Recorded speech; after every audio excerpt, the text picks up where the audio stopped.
Hotep, everybody. Hey, this is Michael Imhotep, founder of the African History Network and host of the African History Network show. It is Sunday, June 9th, 2024, and we are live. Hope everybody's doing well today. We have a fantastic, exciting show planned today, and I'm going to deal with this nonsense that happened early in the week and this controversy from Representative Byron Donalds, Black Republican from Florida. We're going to talk about Representative Byron Donalds and Candace Owens are wrong about Black families, Jim Crow, man in the house rule, and welfare. Okay. And some of you all saw posted about this on my Facebook fan page, The African History Network, and my personal page, Michael Imhotep, IMHOTEP. So we have the flyer right here as well. You can check out. Okay. So I saw Byron Donalds on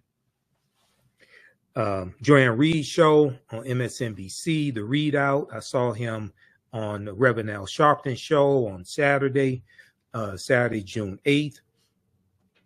And so I saw his original comments as well. Roland Martin talked about him on Roland Martin Unfiltered. I was on Roland's show on Friday. We didn't get to it. He talked about it like the day before, something like that. And the reason why I wanted to deal with this is because some of these same Black conservative lies Candace Owens spewed on the Breakfast Club show with Charlemagne the God, and nobody there pushed back on her. This was back in March 2024. You know, we dealt with that here on the show also. I eviscerated her arguments here on the African History Network show and provided evidence to document what I was talking about. All right, so we're going to look at video of what Byron Donalds actually said, because he said people were lying about what he said, misquoting what he said, etc. Okay, and then we're going to go through and provide this history lesson and show why he said what he said, as well as things Candace Owens has been saying and other Black conservatives, why what they are saying is false. Okay, why what they are saying is false. So one of the first articles, and when I posted about this on Instagram, my Instagram page, Michael Imhotep, I read some articles that talked about this also. Like this is a good one from Politico.com. Byron Donalds expresses nostalgia for the Jim Crow era when, quote, the Black family was together, when the Black family was together. Now, he didn't say he wanted Jim Crow back.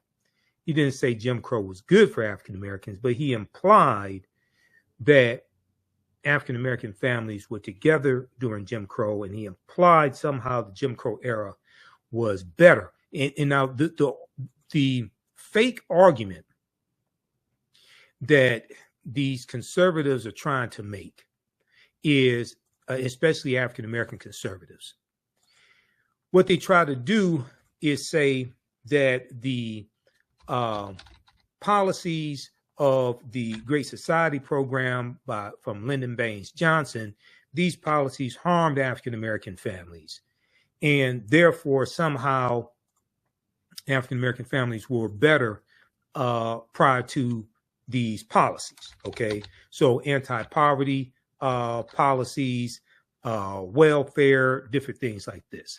This is the argument that they try to make. Okay, and here's I'm going to go back to. I'll pull up the flyer once again that we have for today's show. This is straight out of the Black conservatives handbook. Okay, because they all make the same argument, and they usually don't provide any evidence to document what it is that they're saying. This is some of the same things that Candace Owens said on the Breakfast Club, and you hear other Black conservatives say similar idiotic things. They don't provide evidence to back it up. Okay, so let's look at this article here from Politico.com. Byron Donalds expresses nostalgia for the Jim Crow era when the Black family was together. The Trump surrogate's comments made during a Black voter outreach event in Philadelphia, a Black voter, this was a Republican Black voter outreach program effort that took place in Philadelphia, when he made these remarks that have gone viral and make he and these other Black Republicans look stupid. It sparked outrage from Democrats, but just outrage from African Americans in general. Now, this is a picture from the event. Now, this is Wesley Hunt, Black Republican from Texas, and Byron Donalds, Black Republican from Florida. Both of them just happen to be married to white women. Okay, I just wanted you to understand this. And you know, Roland and I, when I'm on Roland Martin Unfiltered, sometimes we'll go back and forth talking about these African American Republicans married to white women. And I think some people are missing my argument.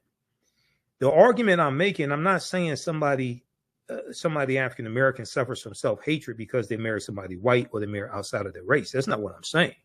What I'm saying, and I've been very clear on this, is when you exhibit anti-Black behavior, when you consistently vote on policies and advocate for policies that harm African Americans, and you vote against policies that are good for African Americans, when you have a history of doing that, when you suffer from anti-Black behavior and sentiments, oftentimes that anti-Blackness manifests itself in other ways. One of those other ways could also be in who you choose to marry, and marrying outside of your race, especially if you exclusively date white women. Okay. And also if you marry a white conservative that works in opposition to African Americans and advocates for policies in opposition to African Americans as well. Okay. For like Byron Donalds' wife does, as well as Jenny Thomas, Clarence Thomas' wife. Okay. Now, the other thing is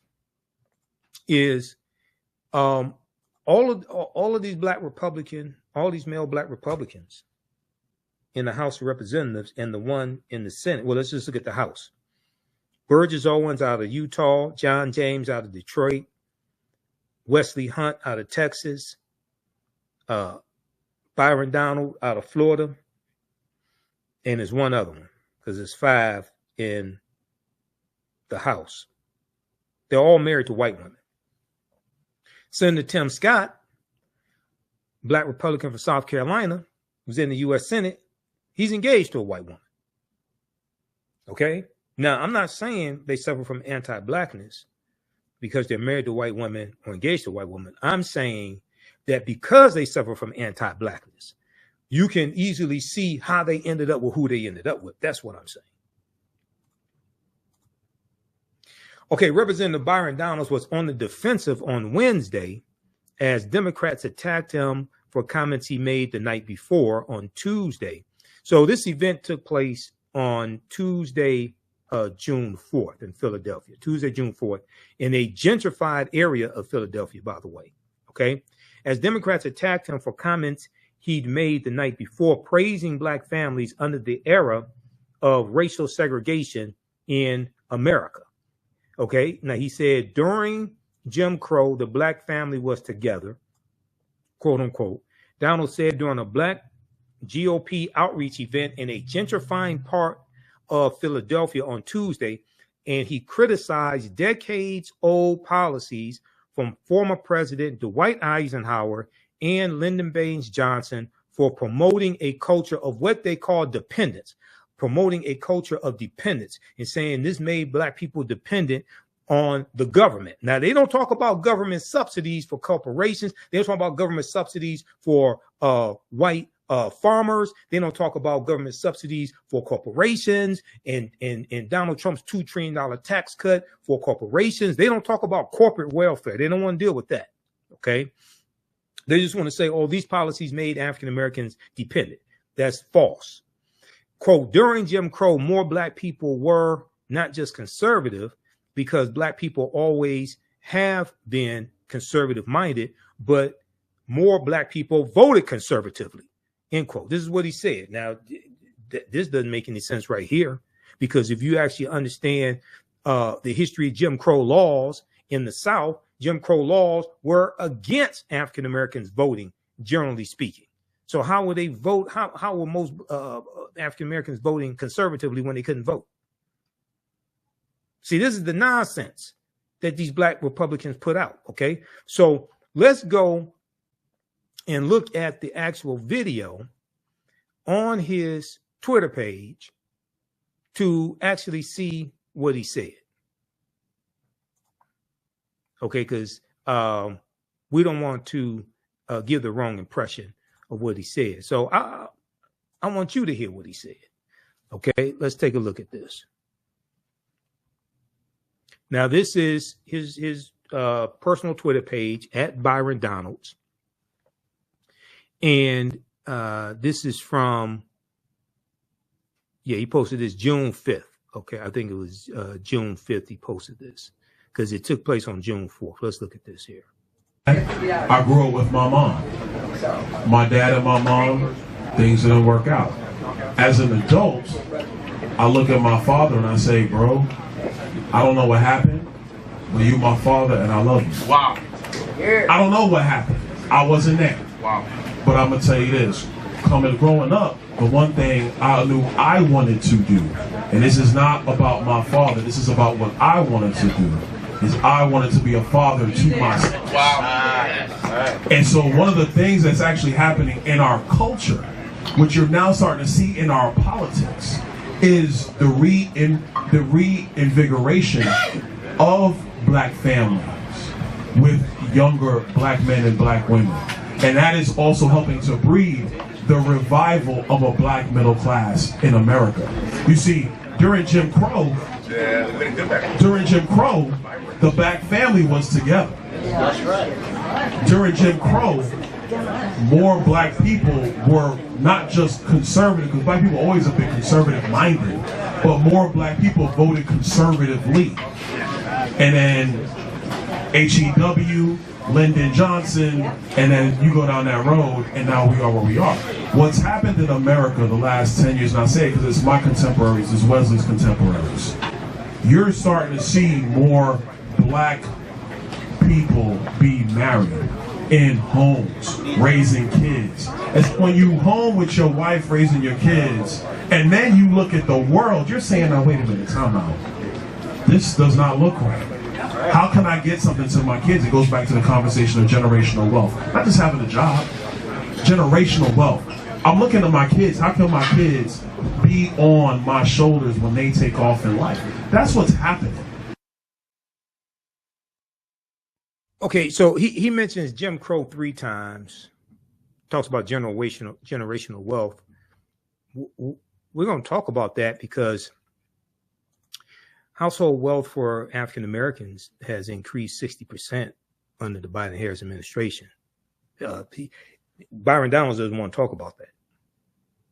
Okay, so he brought up Jim Crow 3 times. Okay, so after that took place, what happened was House Minority Leader Representative Hakeem Jeffries, who understands history because one of his uncles is one of my teachers, Dr. Lyndon Jeffries.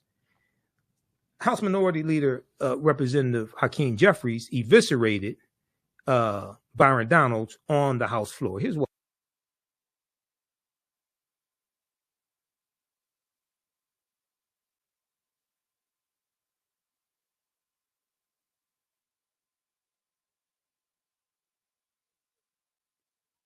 I posted this video on my Facebook fan page, The African History Network, and my Instagram page, Michael Imhotep, Imhotep. So this is House Minority Leader Representative Hakeem Jeffries, and he understands history because his uncle is one of my teachers, Dr. Lyndon Jeffries. Let's take a look at this. Come to my attention that a so-called leader has made the factually inaccurate statement that black folks were better off during Jim Crow. That's an outlandish, outrageous, and out-of-pocket observation. We were not better off when a young boy named Emmett Till could be brutally murdered without consequence because of Jim Crow. We were not better off when black women could be sexually assaulted without consequence because of Jim Crow. We were not better off when people could be systematically lynched without consequence because of Jim Crow. We were not better off when children could be denied a high-quality education without consequence because of Jim Crow. We were not better off when people could be denied the right to vote without consequence because of Jim Crow. How dare you make such an ignorant observation? You better check yourself before you wreck yourself. Okay, so then he quoted Ice Cube as well. Check yourself before you wreck yourself. So, all right. So that was Representative Hakeem Jeffries as well. And there's been a lot of backlash from this. Representative Jasmine Crockett was on MSNBC this weekend. I think she was on Alex Witt's show on MSNBC. I posted a clip from when Byron Donalds was on Joy and Reid's show, MSNBC. And it didn't go too well for Byron on Joy and Reid. Okay. Here's a clip from this, and this is on our Facebook fan page, also on my YouTube channel. Let me flip over to.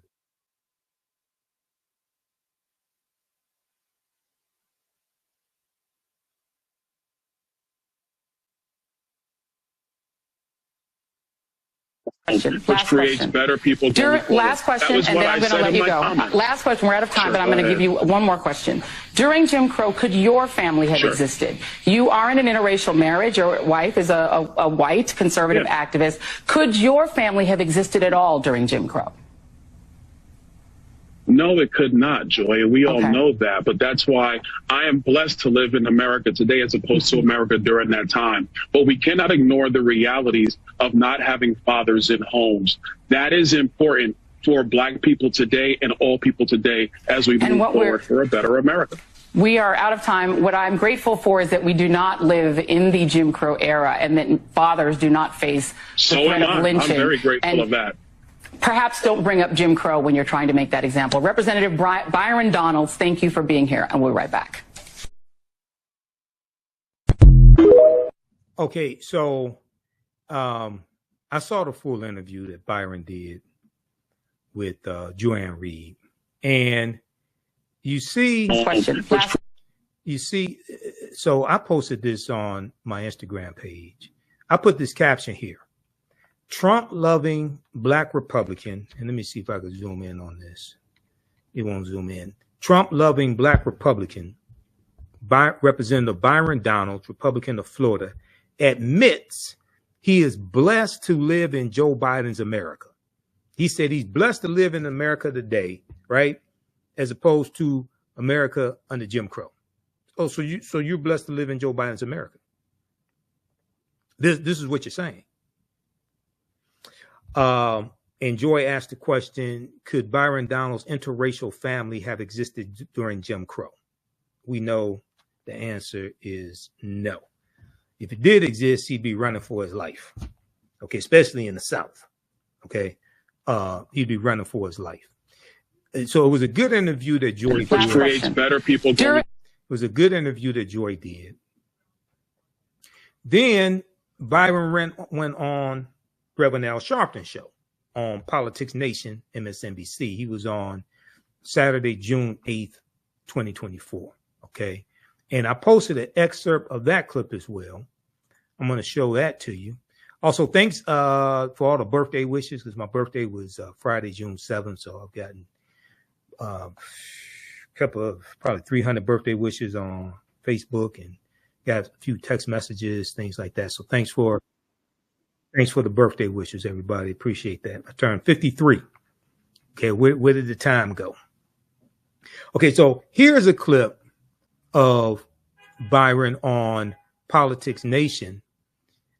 Here's a clip of Byron Donalds on Politics Nation with Reverend Al Sharpton from Saturday, June 8th, 2004.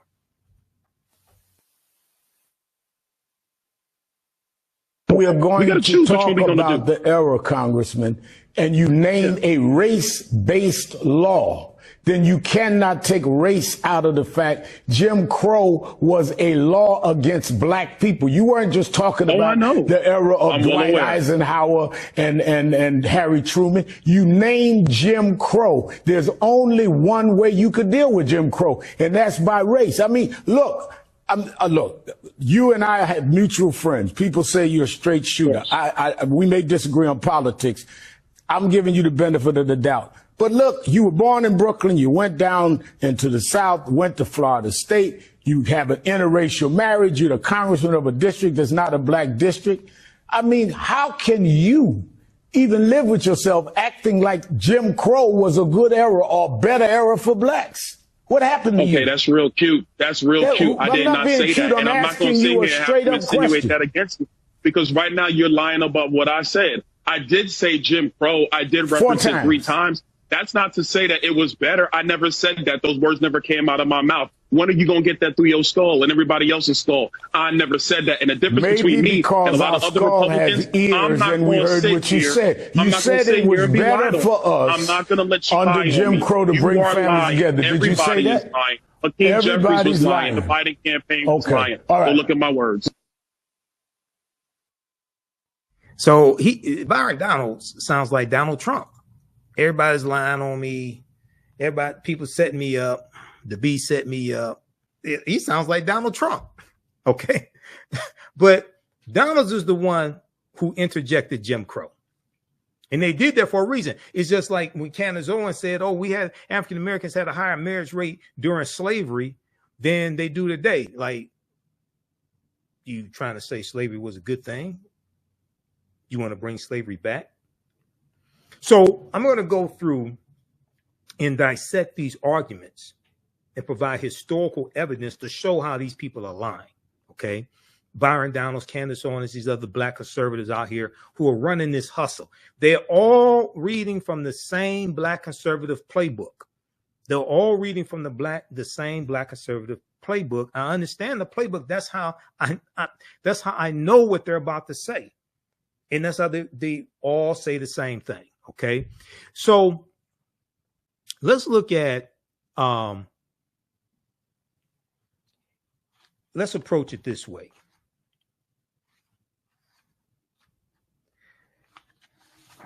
You have them saying things like African Americans had a higher marriage rate prior to the Great Society programs in 1964 and President Lyndon Baines Johnson. And it was these programs, it was the welfare program that pushed African American men out of the homes, things like this. We've all heard variations of this nonsense, right? Okay, so let's look at some evidence. Now, when I did my takedown of Candace Owens, and that video has been viewed over 50,000 times on our YouTube channel, Michael Imhotep, when I did the original video, and then I did a shorter segment dealing with how Candace Owens is wrong about the man in the house rule. That's on our Facebook and YouTube pages. This was one of the articles that I talked about to provide some historical evidence, right? This is a good article from theroot.com, theroot.com. I'm not a big fan of the Root, but every now and then they do have some good articles. This is an article from June 17th, 2011. June 17th, 2011, by Cynthia Gordy, called Welfare, Fathers and Those Persistent Myths. Welfare, Fathers and Those Persistent Myths. And also when they talked about HEW, That's health, education, and welfare. It's dealing with policies under, the Great Society program from President Lyndon Baines Johnson. We're going to go through and look at some of those Great Society programs as well. Does the state discourage poor fathers from being present in their children's lives? There are the emblematic images like Diane Carroll as a single mother on welfare in the 1974 movie Claudine. Most of us have seen that movie Claudine, co-starring James Earl Jones. She was struggling to hide her boyfriend, James Earl Jones, from the white social worker, okay? Urban legends tell of man in the house rules that prohibit men from living under the same roof as moms who receive public assistance.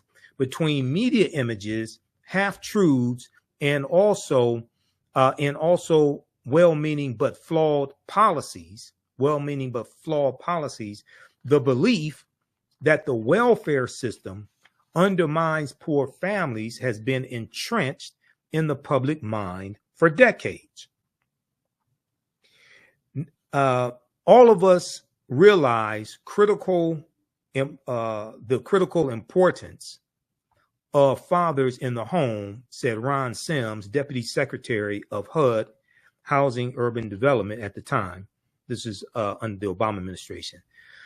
Secretary of HUD, he told TheRoot.com at the time, quote, "We want fathers to understand that they are welcome at our housing authority sites and that we want them there to play meaningful roles in raising their children and supporting the women that they've been with," end quote. Now, clearing up misconceptions. They have this section here in this article. Clearing up misconceptions. Let me scroll down to this right here.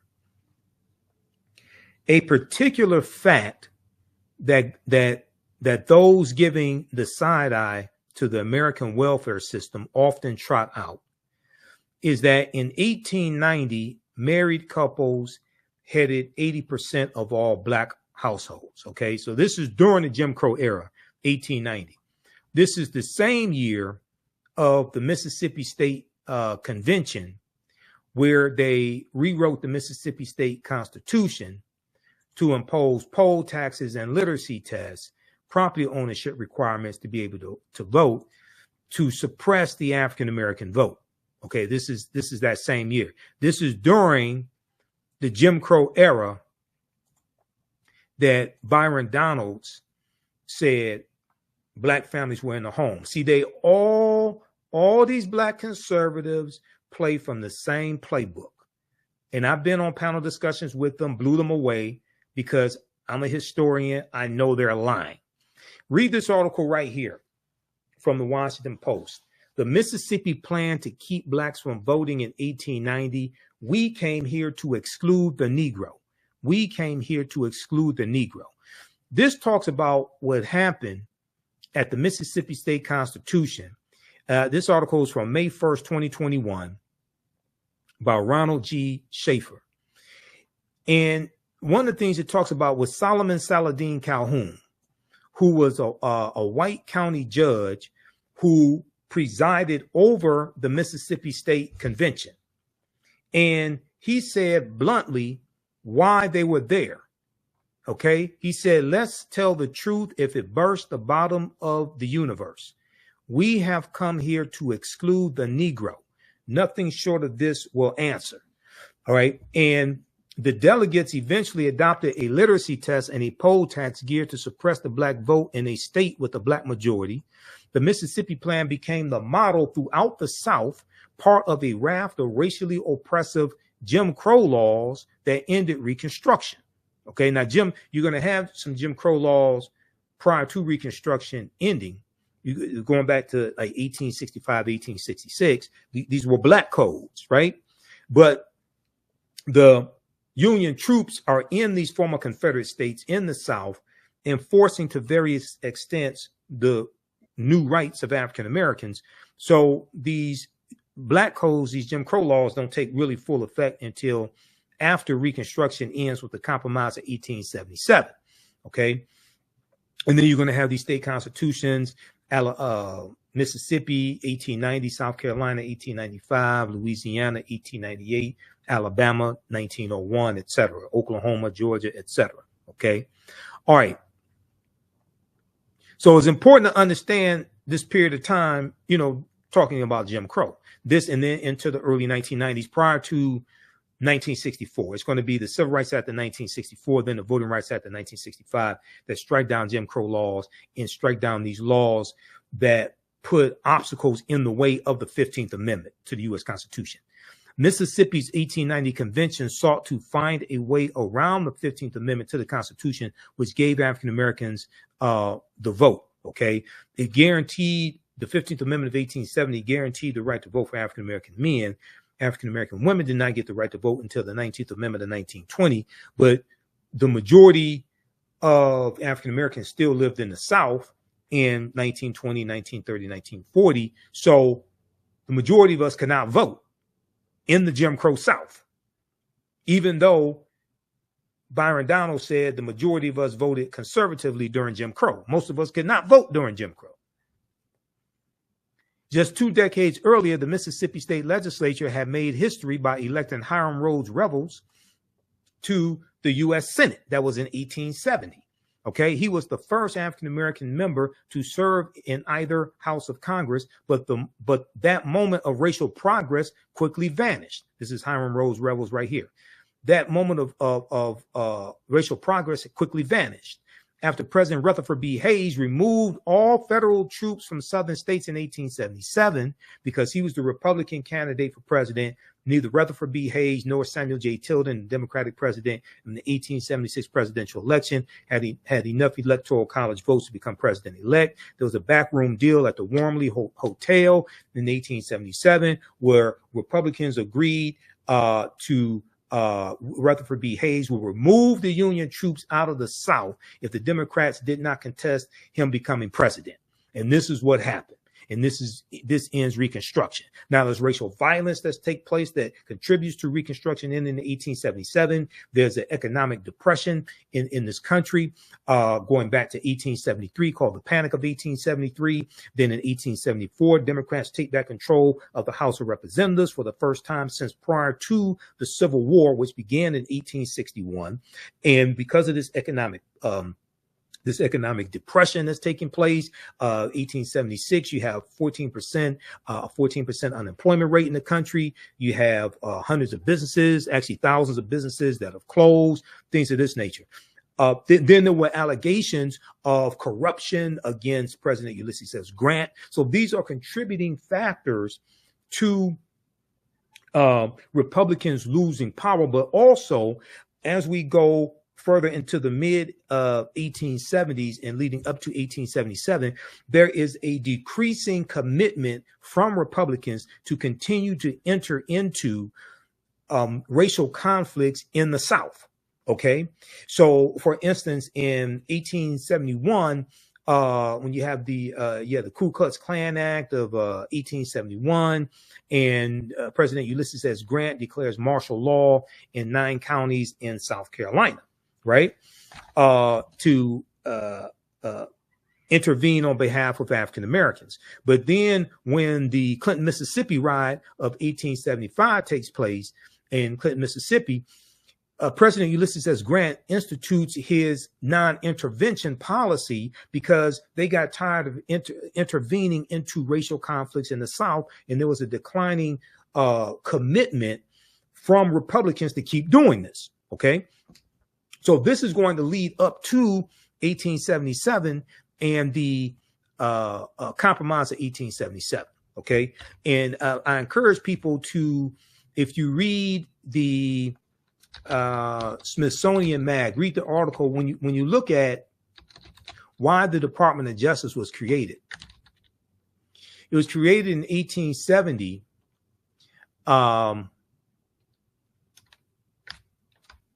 It was created in 1870 during Reconstruction, largely to enforce the new rights of African Americans. And this was created by Congress. The U.S. Department of Justice that still exists today. Merrick Garland is the Attorney General. We know the office of the Attorney General goes back to 1789, but the actual U.S. Department of Justice was not created until 1870.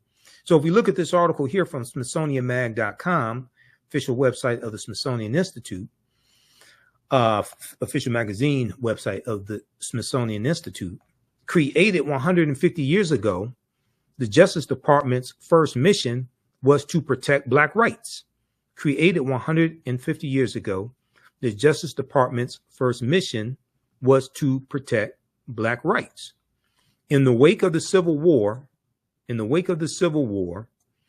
the government's new force sought to enshrine equality under the law. Now, this is an excellent article by Brian Greene, July 1st, 2020.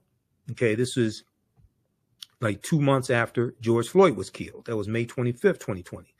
Now, this lithograph right here, this is the Lost Cause, Worse Than Slavery.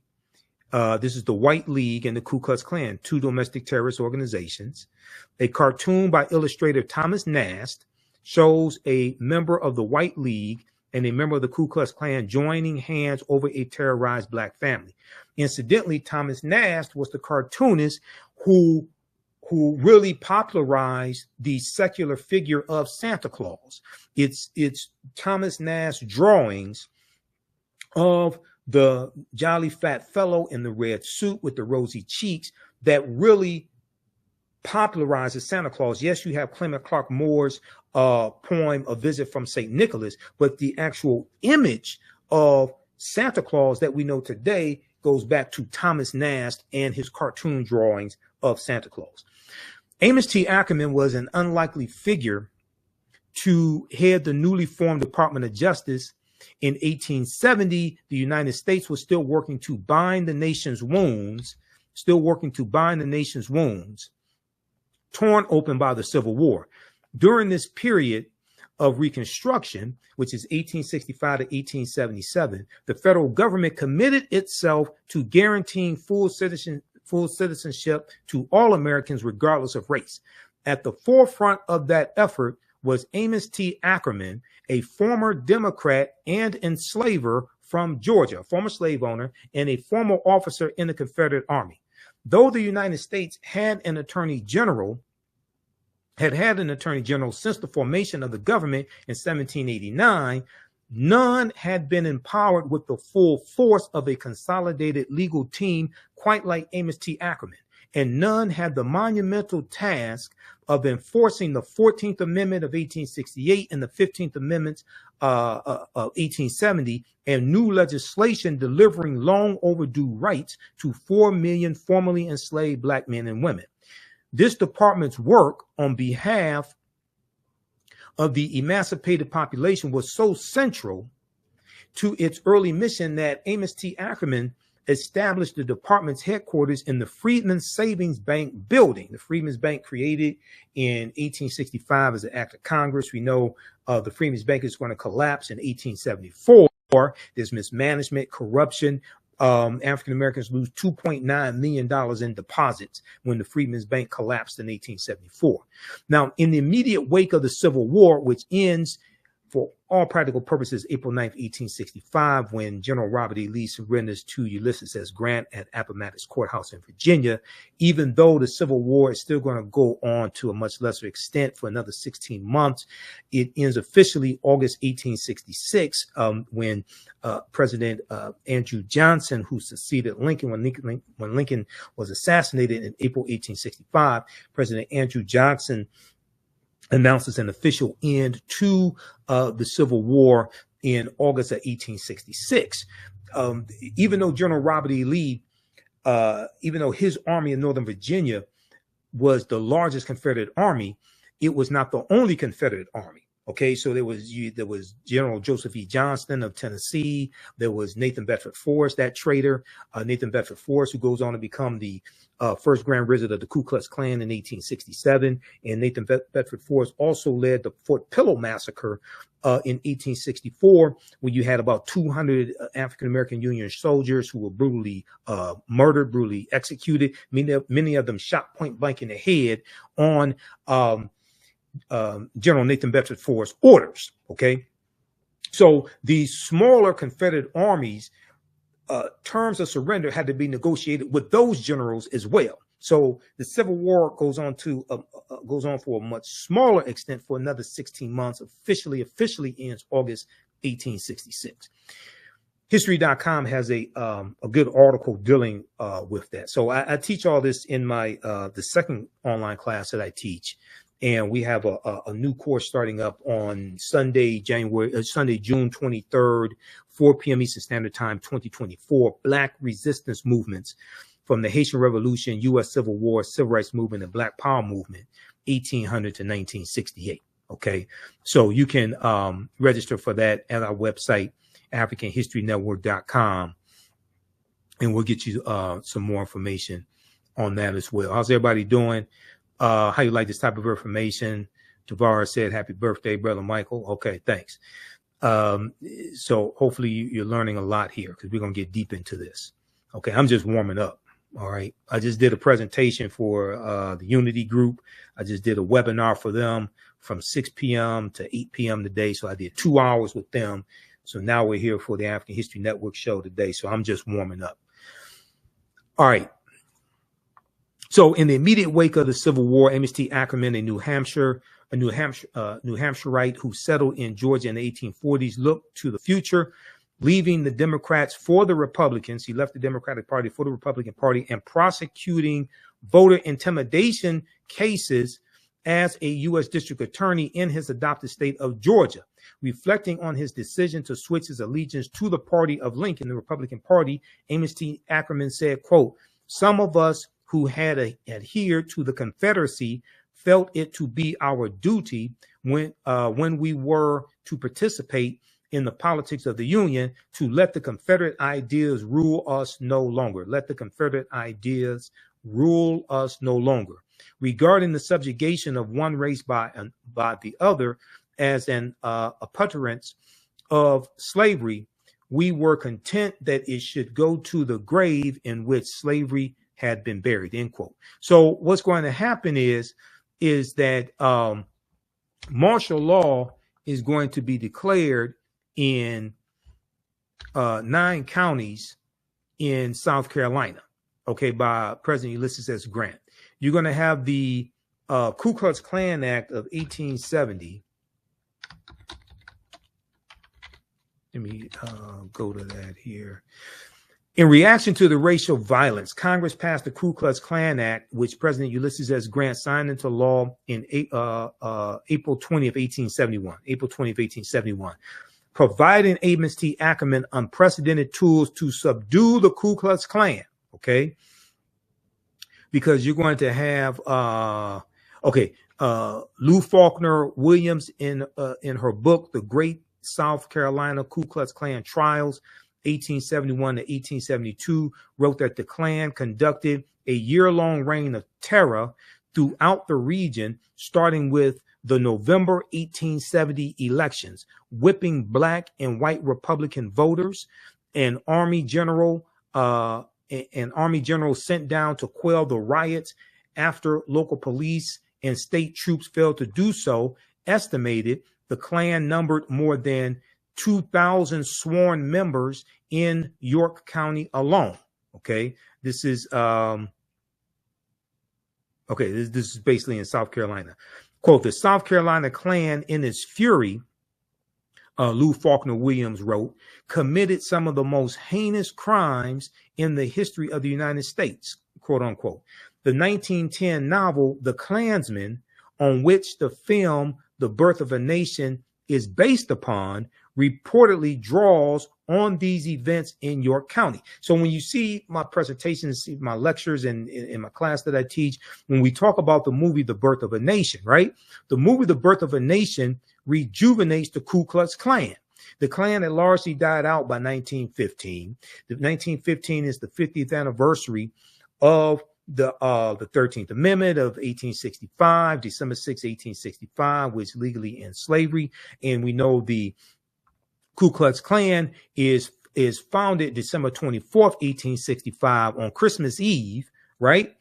About a week after the 13th Amendment is adopted. 13th Amendment is adopted December 18th, 1865. And incidentally, this is when Kentucky and Delaware are going to end slavery. Kentucky and Delaware, which were two of the four border states, and we know the border states of Maryland, Missouri, Kentucky, and Delaware were exempt from the Emancipation Proclamation issued January 1st, 1863, which is why saying Juneteenth was the last day of slavery is a lie, because Kentucky and Delaware didn't abolish slavery until 6 months after Juneteenth, December 18th, 1865, when the 13th Amendment was adopted.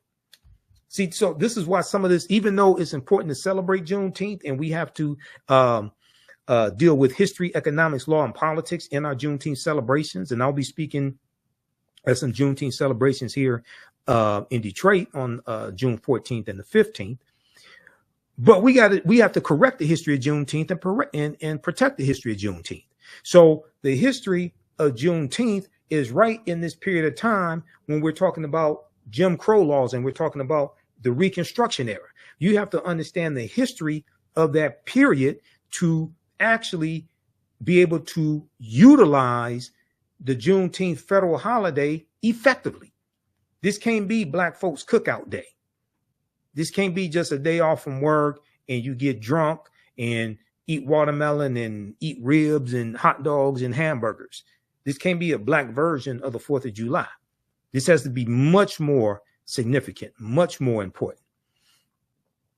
All right. So, long story short, the Birth of a Nation rejuvenated the Ku Klux Klan. All right. And we know that it's going to be the second incarnation of the Ku Klux Klan, which is founded in October 1915 by the Reverend William Joseph Simmons after he sees the movie The Birth of a Nation. Okay. And that second incarnation of the Ku Klux Klan is going to have both Democrats and Republicans. Okay. Just so people, because a lot of people say, oh, the Democrats created the Ku Klux Klan. You had white supremacists that didn't belong to any party that were members of the Ku Klux Klan, if you want to tell the truth about it. Okay. Now, hold on. There was an article I was just about to show you. Where did that go? Right here. The Ku Klux Klan Act of 1871 is still on the books. A lot of people may not know this. It's still on the books. And if we look at this article from August 1st, 2023, see, this is why a lot of Black Republicans don't want you to know this. They get their talking points from white Republicans, and they teach them very well. They teach them very well. Okay. This is why they don't want you to understand this history, because if you start studying this history, then you start studying law. Donald Trump is charged under civil rights law used to prosecute KKK violence. This is from the Washington Post.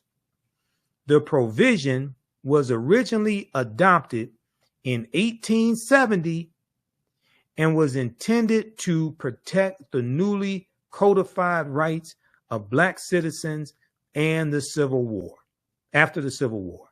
This is a good article by Isaac Stanley Becker and Spencer S. Sue, August 1st, 2023, from the Washington Post.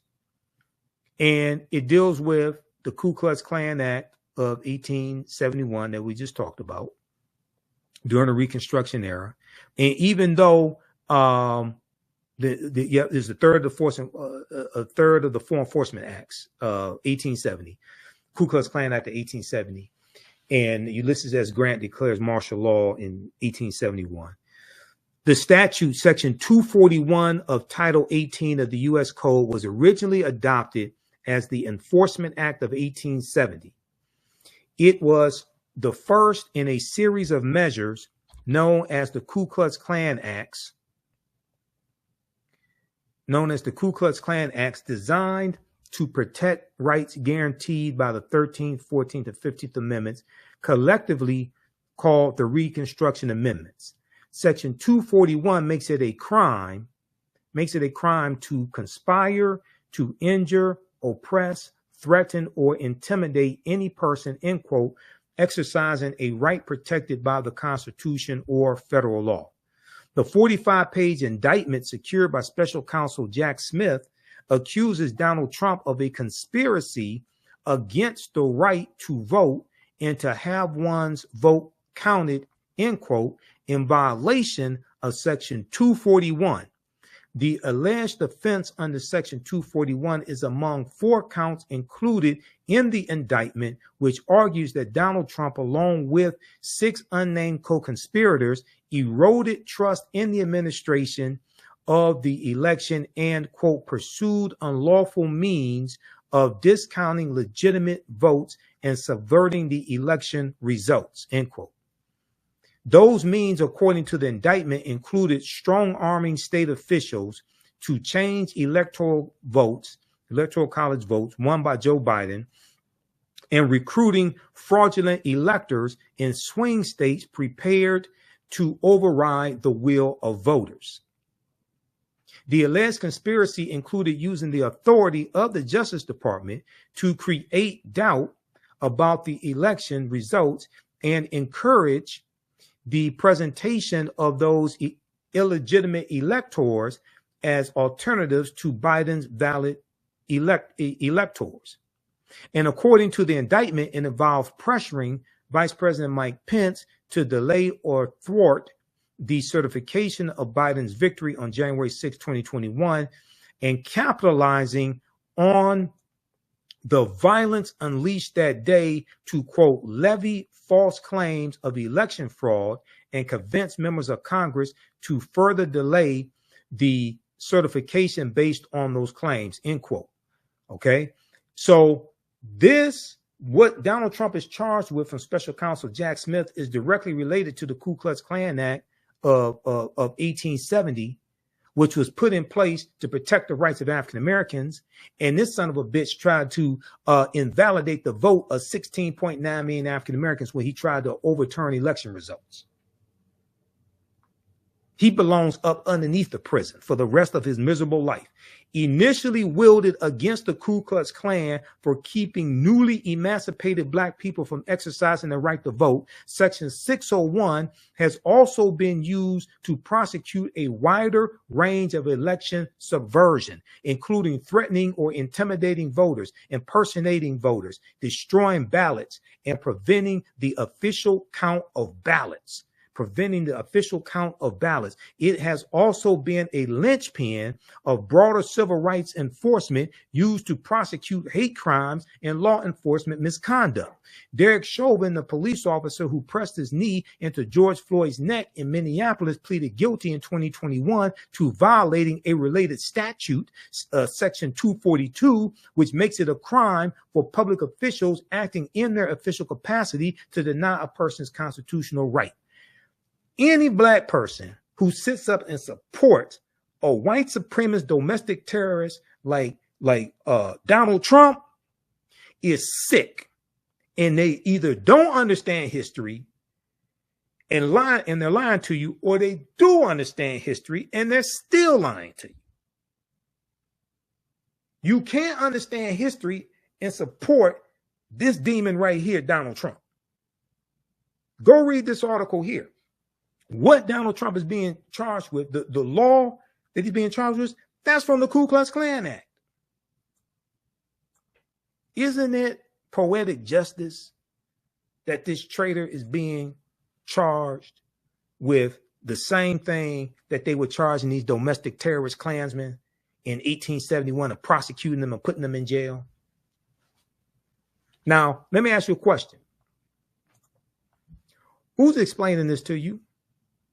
Who have you heard explain this to you? Has the Breakfast Club explained this to you? Charlemagne the God, all these black social media disinformation agents out here? Who's explaining this to you? This article didn't come out yesterday. This article, we talked about this here on the African History Network show before. This is the type of research I do. Okay. This article is from 2023.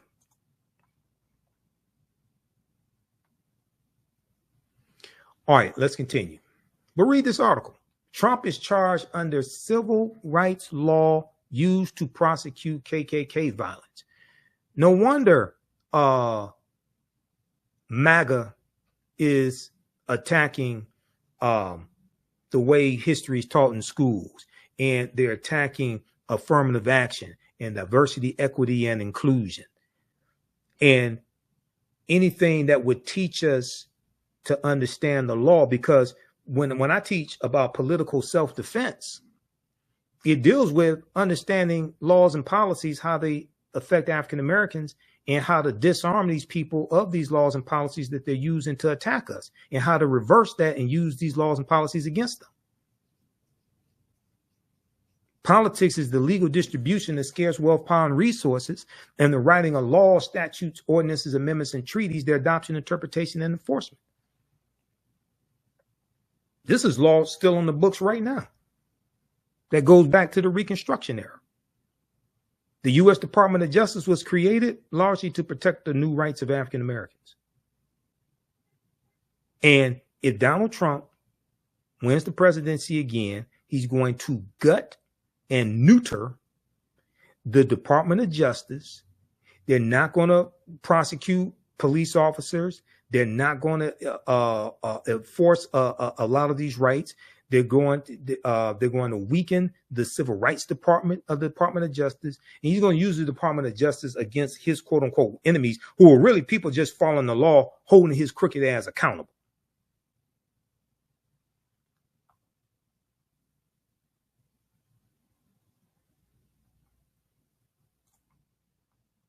Okay, now we got this person. I don't know how often Velma watches the African History Network show.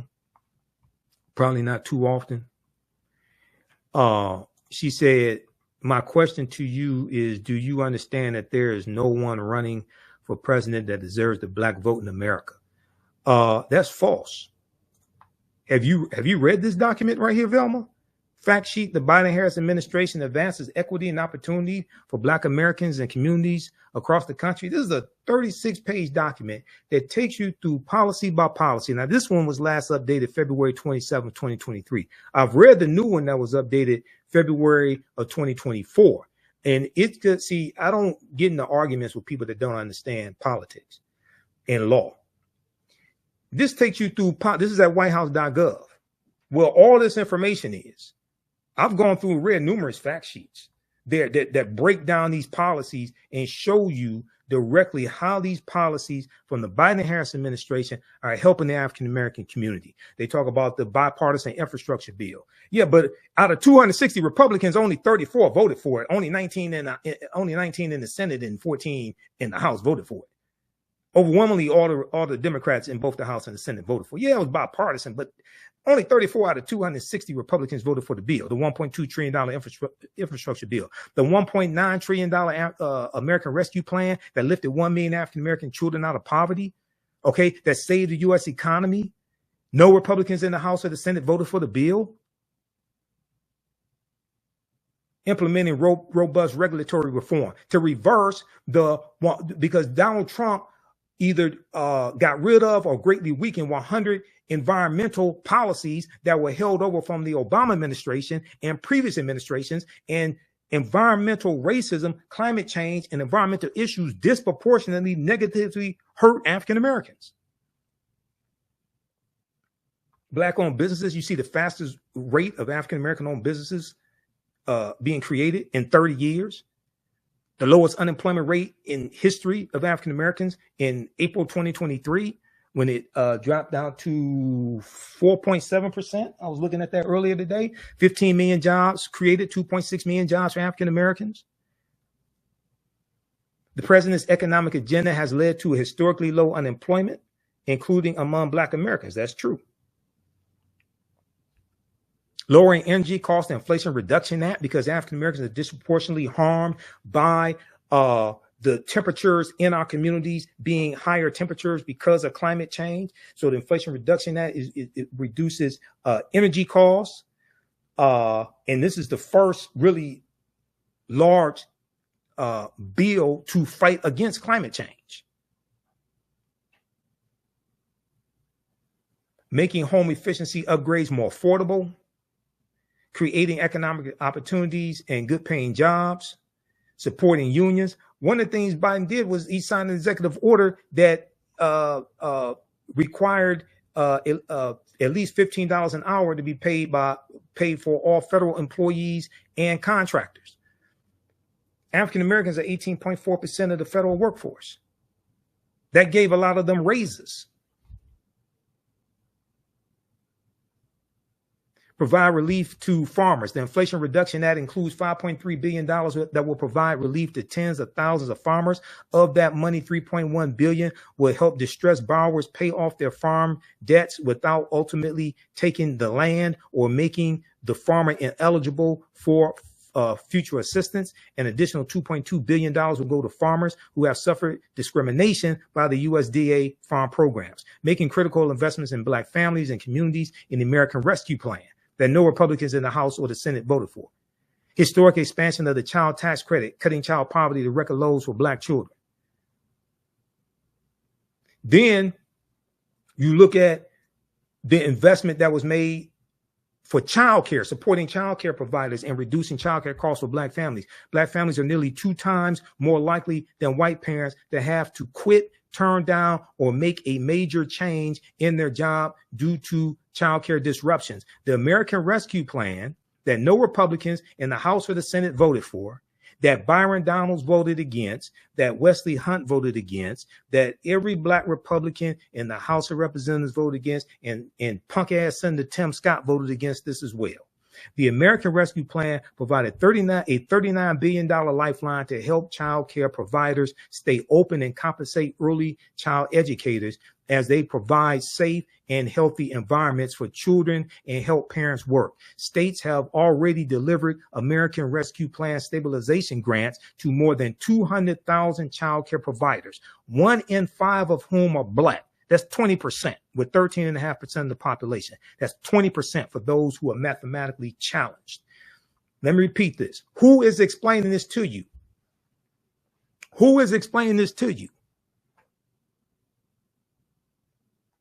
American Rescue Plan stabilization grants were delivered to more than 200,000 child care providers. 1 in 5 of these child care providers are African Americans, serving as many as 9.5 million children and their families. In most states, providers in 98% of persistent poverty counties receive aid, and more than half of the providers receiving funds were operating in the most racially diverse counties in the country.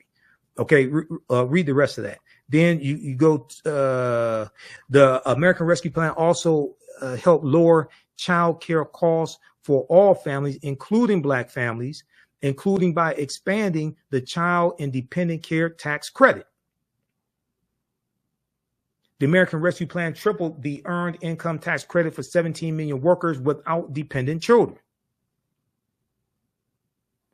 Then they talk about the $46.5 billion that was in the American Rescue Plan for renter assistance for renters as well as landlords, and how some African Americans were able to take advantage of that and stay in their homes.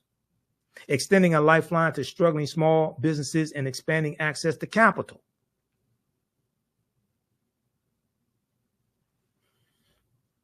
All right, so read the rest of this. This is a 36-page document here. It goes through category by category, policy by policy, and shows you how these policies are helping the African American community. Now, go look at what Republicans are talking about. Most of them are against these policies. Most of them voted against this stuff, trying to undermine it. Student loan debt forgiveness. You have like over 5 million people that receive student loan forgiveness, about $163 billion now. Okay.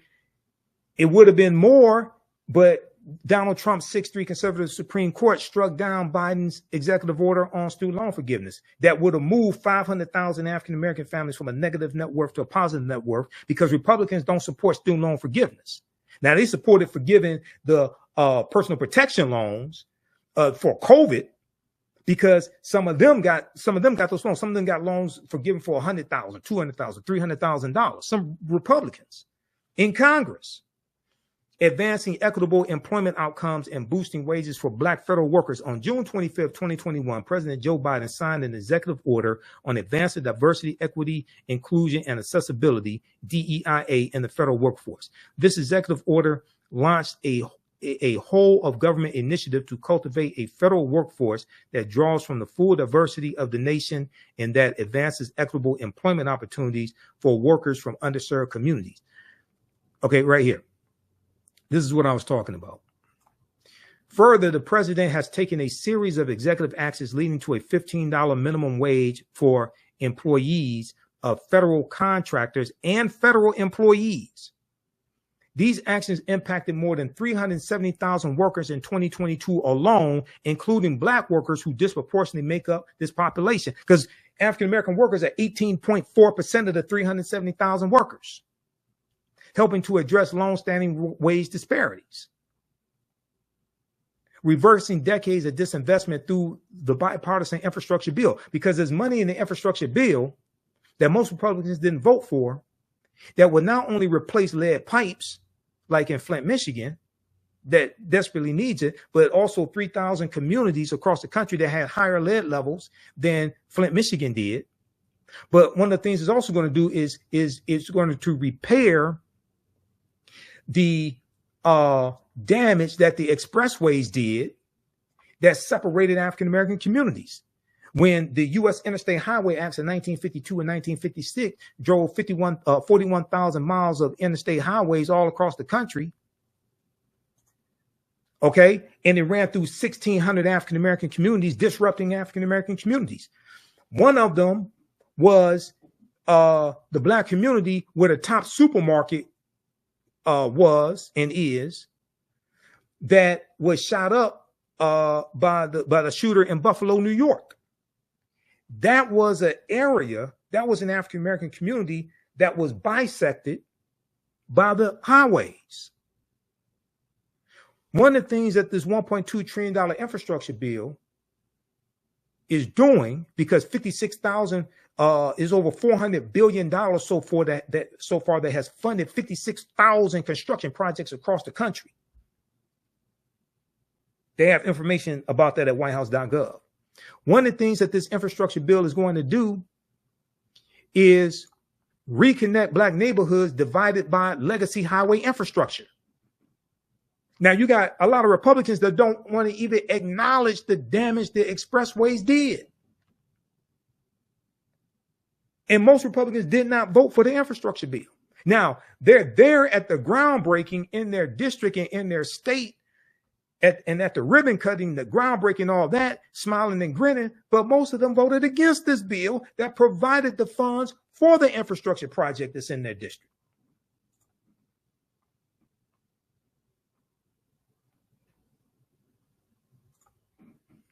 And provide other resources to finally give Black communities a fair shot at the American dream. So we need this and more, yes, but most Republicans voted against what you got and will nullify it and take it away if they take back full control of the Senate, expand their margins in the House, and take back the White House. During the 20th century, federally funded infrastructure projects too often segregated and harmed low-income communities, especially predominantly Black neighborhoods. Construction of the federal highway system, in particular, cut off once thriving Black communities from resources and opportunity. The bipartisan infrastructure law that only 34 Republicans out of 260 voted for launched a new Reconnecting Communities program, which will invest $1 billion to help reconnect communities that were previously cut off from economic opportunities by transportation infrastructure. In addition, the Inflation Reduction Act includes $3 billion for the Neighborhood Access and Equity Grant Program to help advance transportation projects in disadvantaged or underserved communities. Over the past year, Department of Transportation has awarded grants to multiple projects to reconnect communities, including an interstate capping project in Atlanta, a Greenway project in St. Louis, and the I-375 Detroit Community Reconnection Project right here in Detroit, right near where I live. Read the rest of this. Assisting black landowners in resolving title issues. An estimated 60% of black-owned land in the South is heirs' property that passes through inheritance without a will, and that, as a result, has historically rendered owners ineligible for U.S. Department of Agriculture, USDA programs, including lending. I've done entire shows dealing with heirs' property because the loopholes in heirs' property laws is one of the ways historically our land has been taken away from us. That and overtaxation, because about a month ago, we did the show when we talked about Andrew Carl's new book that deals with how African Americans, since like the Reconstruction era, have been overtaxed by $600 billion. In July 2021, the USDA rolled out the heirs property relending program, which primarily aids underserved communities, including Black Americans. The new program provides funds to assist heirs in resolving ownership and succession issues on farmland with multiple owners. Launched an initiative to cut junk fees. Who's tired of junk fees? Lowering healthcare costs and improving health outcomes for Black communities. President Biden is committed to keeping healthcare costs down for individuals and families and improving access to healthcare to address disparities in Black communities. These policies and programs include lowering healthcare costs and expanding coverage. There's a record number of people who signed up for the Affordable Health Care Act now, 41 million. Many of them are African Americans. Millions of lower and middle income Black families enrolled in health insurance marketplaces saw their premiums lowered or eliminated as a result of the American Rescue Plan and will continue to benefit from provisions included in the Inflation Reduction Act. Oh, by the way, did I tell you no Republicans in the House or the Senate voted for the Inflation Reduction Act? I forgot to tell you that. No Republicans in the House or the Senate voted for the Inflation Reduction Act, and they're saying if they take back control of the keep control of the House, take back control of the Senate and the White House, they're going to reverse some of the policies that are in the Inflation Reduction Act that are beneficial to us.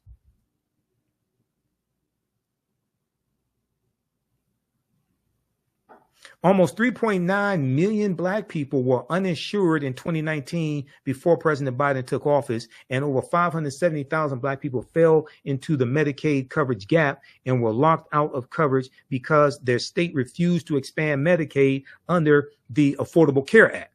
Like a lot of Republican-controlled states, a lot of them refused to expand Medicaid. Then the administration's efforts to expand access to coverage has driven the uninsured rate to historic lows, with more than 3.6 million people gaining coverage during last year's record-breaking 16.3 million American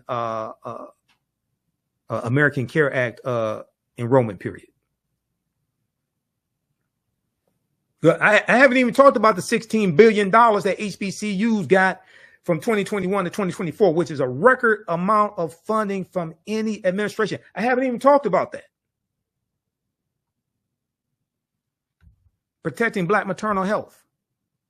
The administration is also committed to protecting Black moms and improving maternal health outcomes, including addressing unacceptably high rates of maternal mortality and morbidity that disproportionately impact Black mothers and families. They go through and deal with that as well. So read this, because I don't have time to get through all this.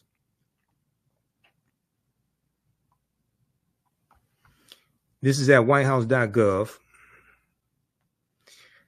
Now, this version was last updated February 27, 2023. The new one, they've consolidated this and streamlined it, so it's like 9 pages. That was updated February 2024. The Biden-Harris administration advances equity and opportunity for Black Americans and communities across the country. So when people say nobody has earned our vote, I don't know what the hell you're talking about. I really don't. You obviously have not read this. I can take you through these policies and break this stuff down. I don't know what you're talking about. But I can tell you what Republicans would do if they take back control of all this. They're going to reverse this stuff. And all you got to do, if you haven't read Project 20, if you don't know about Project 2025, I don't know what rock you're living up under.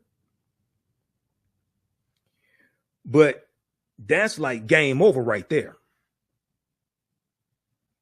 Do you realize if Donald Trump becomes president again, he can get 2 more Supreme Court justices confirmed, which would be 5 out of 9, and these are lifetime appointments. Because if he gets reelected, Justice Roberts and Clarence Thomas are going to resign because they're going to step down because they're old, and Trump will appoint some young ultra conservatives in their 30s that could be there for the next 50 years ruling on cases.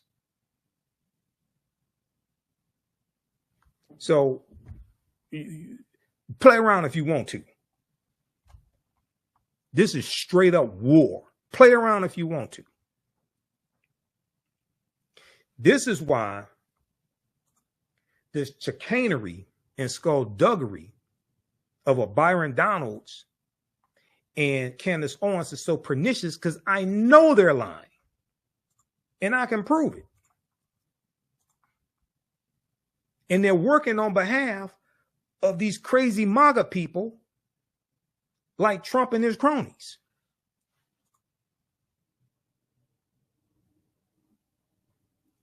Okay, let's continue here. All right, now what I want to do, I want to go to, we're talking about man in the house rule, all that, right? Let's go back to this article here from theroot.com, because we started talking about Jim Crow history in the Jim Crow era. You got to understand, all this deals with history. Your understanding of politics is directly related to your understanding of history. I can listen to what people say and tell what they haven't read. And I can tell what they don't understand history. Okay? So let's go back to this article from theroot.com, which breaks this down, called Welfare Fathers and Those Persistent Myths. Welfare Fathers and Those Persistent Myths by Cynthia Gordy. Okay, we're going to go to the section that deals with clearing up misconceptions. A particular fact that those giving the side eye to the American welfare system often trot out is that in 1890, the same year as the Mississippi state constitution was voted on and written at the Mississippi State Convention. That's how we got on that whole topic. 1890, married couples headed 80% of Black households. 1890, married couples headed 80% of Black households. The figure held constant over the next 7 decades through 1960. However, by 1970, after President Lyndon Baines Johnson established social reforms like WIC, the special supplemental nutrition program for women, infants, and children, food stamps, Medicaid, and public housing projects, Black families with mothers and fathers at home have fallen to 64%. Black 2-parent homes continue to plummet over the next 20 years, hitting 38% in 1990, where it has since remained. Okay, now it's gone up since then. This article is from 2011. I got some other evidence from the U.S. Census Bureau. It's gone up since 1990. Okay, Black 2-parent homes continue to plummet over the next 20 years, hitting 38% in 1990. But Andrew Billingsley, a sociologist, acclaimed for his pioneering work tracing the African-American family, attributes the abrupt change in family structure not to welfare policies, but to rising unemployment. Not to welfare policies, but rising unemployment. He's absolutely correct on this. I talked about this when I went through and deconstructed and destroyed Candace Owens' Breakfast Club argument. Quote, what happened in the mid-1950s were technological changes that abolished unskilled jobs that most black men could do and created high-tech jobs that they couldn't do. Okay, he's absolutely correct on this. Okay, and I've talked about this before. What happened in the mid-1950s were technological changes that abolished unskilled jobs that most black men could do and created high-tech jobs that they couldn't. Andrew Billingsley, sociologist, told TheRoot.com, explaining that the advent of efficient goods-producing machines drove millions of black men out of the stable blue-collar workforce. Quote, that's what kept black families from getting and staying married, not the welfare system. To say otherwise is a misunderstanding of the data, and it's a misreading of history, end quote. He's absolutely correct. I'm going to show you some more evidence on this. On the subject of common misconceptions about public assistance, HUD, Housing and Urban Development, would like to clarify that there is no public housing eligibility requirement that excludes couples. There is no public housing eligibility requirement that excludes couples. Some states used to apply such regulations, but the U.S. Supreme Court struck down those regulations in 1968. Uh-oh. Whitney Houston, we have a problem. So now, why didn't Candace Owens tell you this on the Breakfast Club interview? Why didn't Byron Donalds tell you this when he was sitting there in Philadelphia smoking a cigar with Wesley Hunt, talking about Jim Crow? And our families were together in Jim Crow. Why didn't Byron Donalds tell you about this? Why didn't Larry Elder and all these other black conservatives out here? Why don't they tell you? And Senator Tim Scott? Because they all read from the same playbook. Quote, the notion that we have rules prohibiting fathers from living in the home is simply not true, said Sims, who added that the agency does take income levels into consideration. Quote, but if two parents are working and don't qualify, we have a significant supply of other affordable housing programs around the country for them, end quote.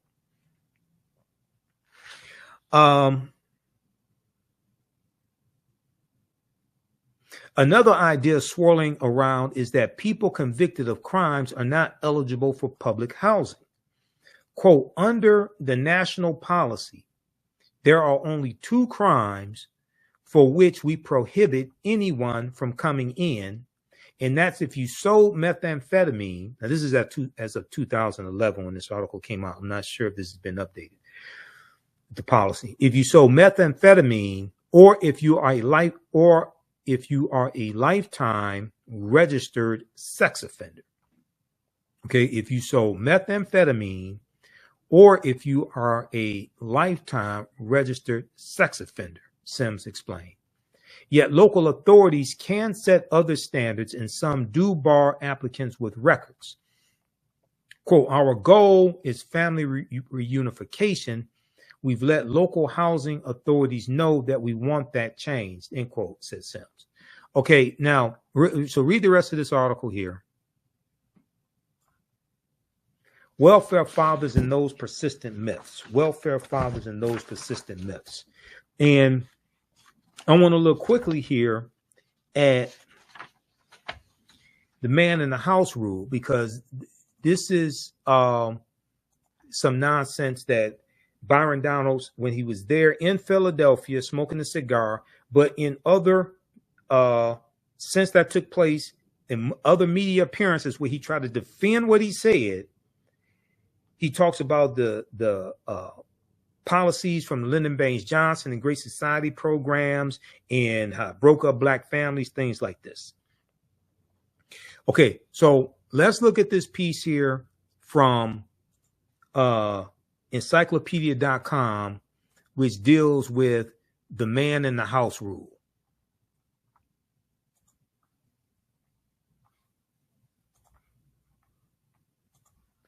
Let me grab this right here. Just a second. Okay. Because I haven't heard anybody else talk about this.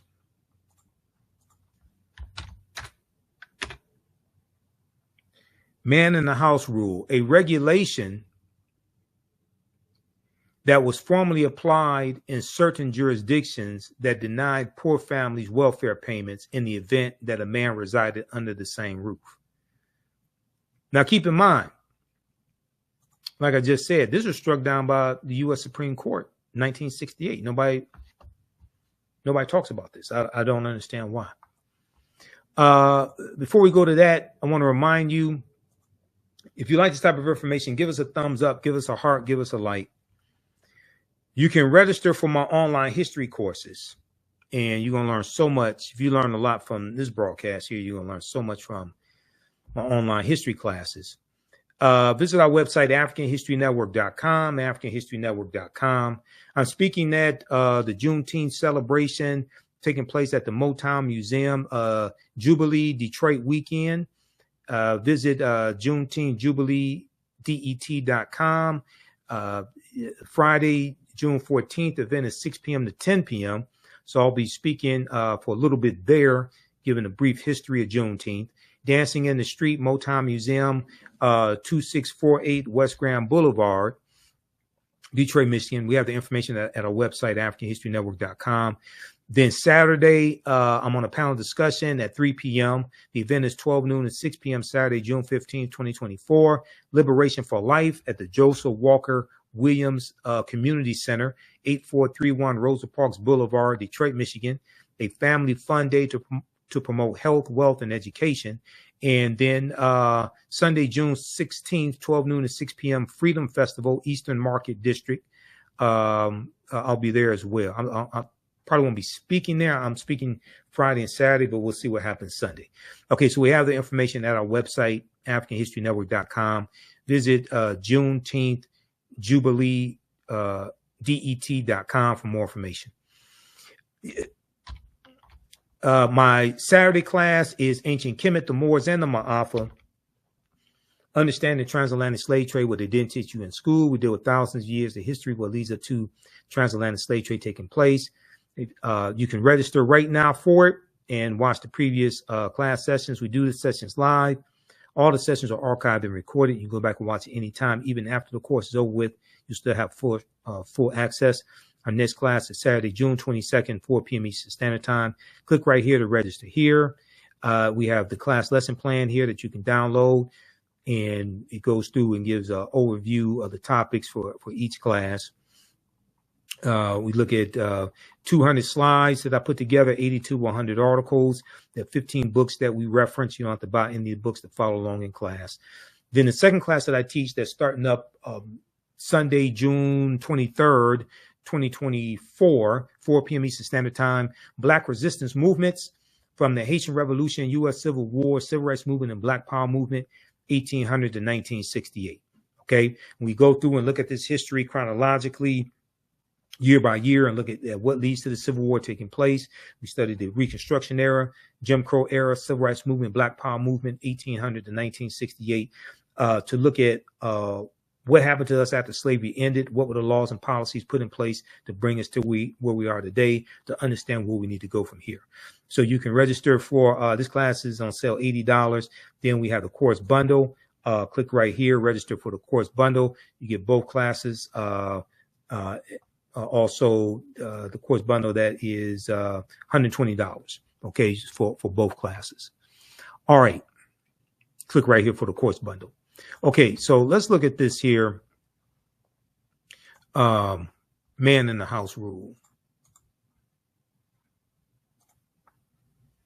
Also, if you want to support the African History Network, you can do that through Cash App and PayPal.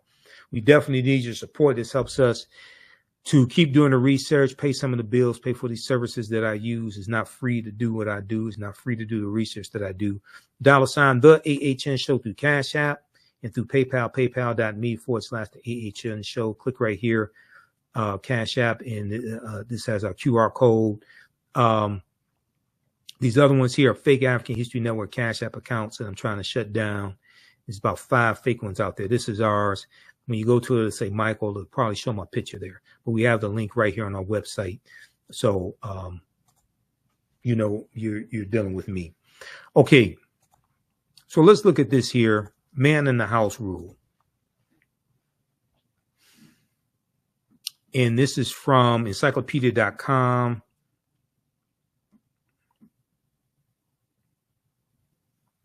A regulation that was formally applied in certain jurisdictions that denied poor families welfare payments in the event that a man resided under the same roof with them. In the event that a man resided under the same roof with them. Under the man in the house rule, a child otherwise qualified for welfare benefits was denied those benefits if the child's mother was living with or having relations with any single or married able-bodied male. Okay, if the mother was living or having relations with any single or married able-bodied male. The man was considered a substitute father even if the man was not supporting the children. Before 1968, administrative agencies in many states created and enforced the man in the house rule. Now, this was enforced at the state level. See, Candace Owens and Byron Donalds, they blame President Lyndon Baines Johnson. They didn't say it was enforced at the state level, not coming from the federal government. Before 1968, administrative agencies in many states created and enforced the man in the house rule. In 1968, the U.S. Supreme Court struck down the regulation as being contrary to the legislative goals of the Aid to Families of Dependent Children, known as AFDC. But wait a second. The black conservatives say this was the whole purpose of these diabolical programs to break up the black family. The U.S. Supreme Court in 1968 struck down the regulation as being contrary to the legislative goals of Aid to Families of Dependent Children program, AFDC. The AFDC program was established by the Social Security Act of 1935. We're coming to that in just a minute because we're coming to look at the Great Society programs that these black conservatives keep lying about that helped a whole lot of poor-ass white people. The AFDC program, established by the Social Security Act of 1935 under President Franklin Delano Roosevelt, and that was to help white people. This provides benefits to keep the children of impoverished parents. In the U.S. Supreme Court case of King versus Smith of 1968, the U.S. Supreme Court entertained a challenge to the man in the house rule brought by the 4 children of Miss Sylvester Smith, a widow. These children were denied benefits by Dallas County, Alabama. Alabama is one of the poorest states in the country. Red state, former Confederate state, Alabama. The red states, these are the poorest states in the country. Okay? Alabama, Mississippi, all these former slaveholding states. These children were denied benefits by Dallas County, Alabama welfare authorities based on their knowledge that a man named Williams was visiting Smith, Miss Sylvester Smith, on weekends and had sexual relations with her. The children of Miss Smith filed a class action lawsuit in federal court on behalf of other children in the state of Alabama who were denied benefits under Alabama's substitute father regulation. This regulation considered a man a substitute father if he lived in the home with the mother he visited the home frequently for the purpose of living with the mother, or he cohabitated with the mother elsewhere. King, citing Alabama Manual for Administration of Public Assistance, testimony in the case revealed that there was some confusion among the authorities on how to interpret the regulation. One official testified that the regulation applied only if the parties had sex at least once a week. Another official testified that sex every 3 months was sufficient. And still another official placed the frequency at once every 6 months. So there's confusion among the officials of how frequent the sex had to be. According to the High Court, U.S. Supreme Court, Congress did not intend that the AFDC program required children to, quote, look for their food to a man who is not in the least obliged to support them, end quote.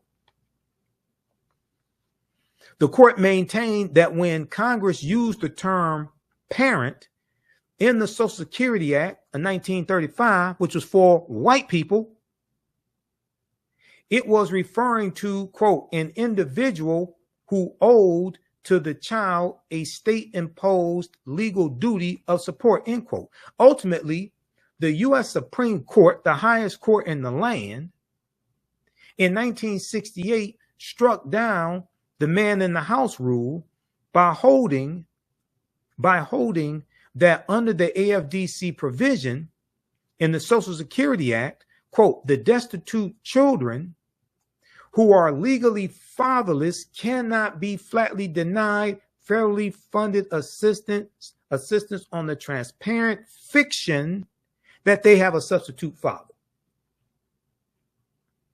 So what this means is Byron Donalds and Candace Owens and these other black conservatives out here lying and buck dancing. They're lying.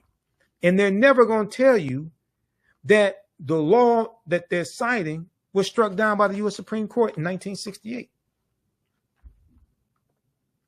I think they're going to get kicked out of the Black Conservative Club if they tell the truth. I think all their privileges are going to be taken away from them. They're going to lose their shows and their little privileges. Their white wives may divorce them. They're never going to tell you this. Go read that article that gets deep into this case. Okay, so you had that struck down, 1968, right? Then they talk about the Great Society programs, welfare, okay? All these black people are lazy. They don't want to work. Welfare system, like I said before, that was created for white people. The welfare system was not created by Lyndon Baines Johnson. That goes back to 1935 during the Great Depression.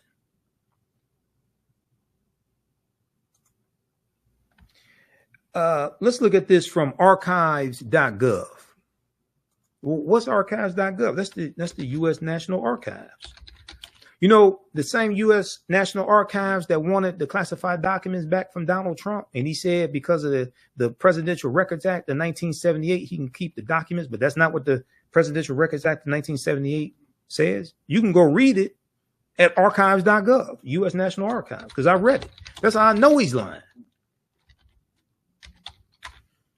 This says all those documents that presidents have are supposed to go to the U.S. National Archives because they belong to the people. If there's some documents that he has to keep or something, or what have, or if he needs documents for, like, to write a book, there's a process to go through to keep documents temporarily or something like that. You can't just say the Presidential Records Act says I can keep these documents, therefore you keep it, and then you ignore subpoenas from the National Archives. You just ignore that stuff. No. That's not how the real world works.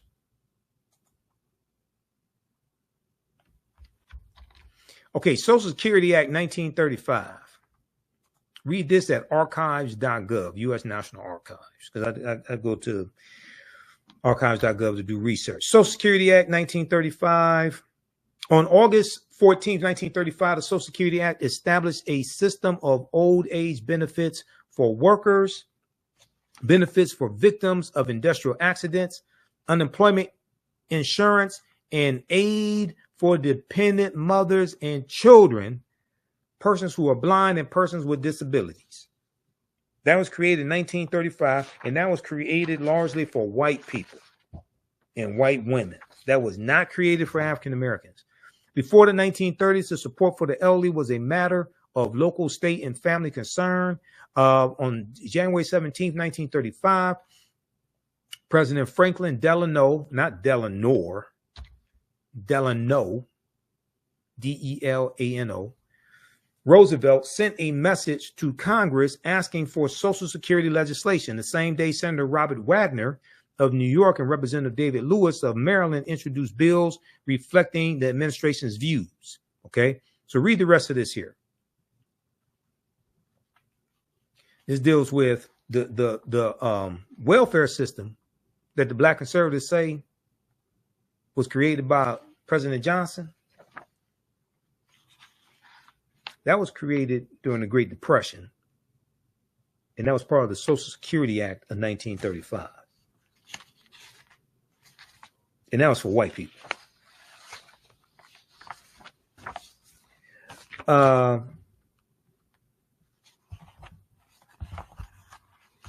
If we look here at, there was a really good article by thegrio.com, Michael Harriot at the Grio. And I'm not a big fan of Michael Harriot at the Grio. He does write some good articles every now and then.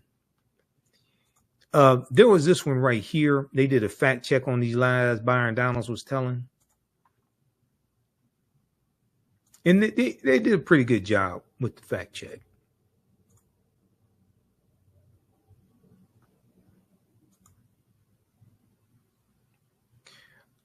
This article right here. Byron Donalds implied black people were better off under Jim Crow, so we checked. Byron Donalds implied black people were better off under Jim Crow, so we checked. Okay, this is from thegrio.com, picked up by Yahoo News, written Friday, June 7th, 2024, by Michael Harriot. This is Byron Donalds right here. He's a straight up idiot.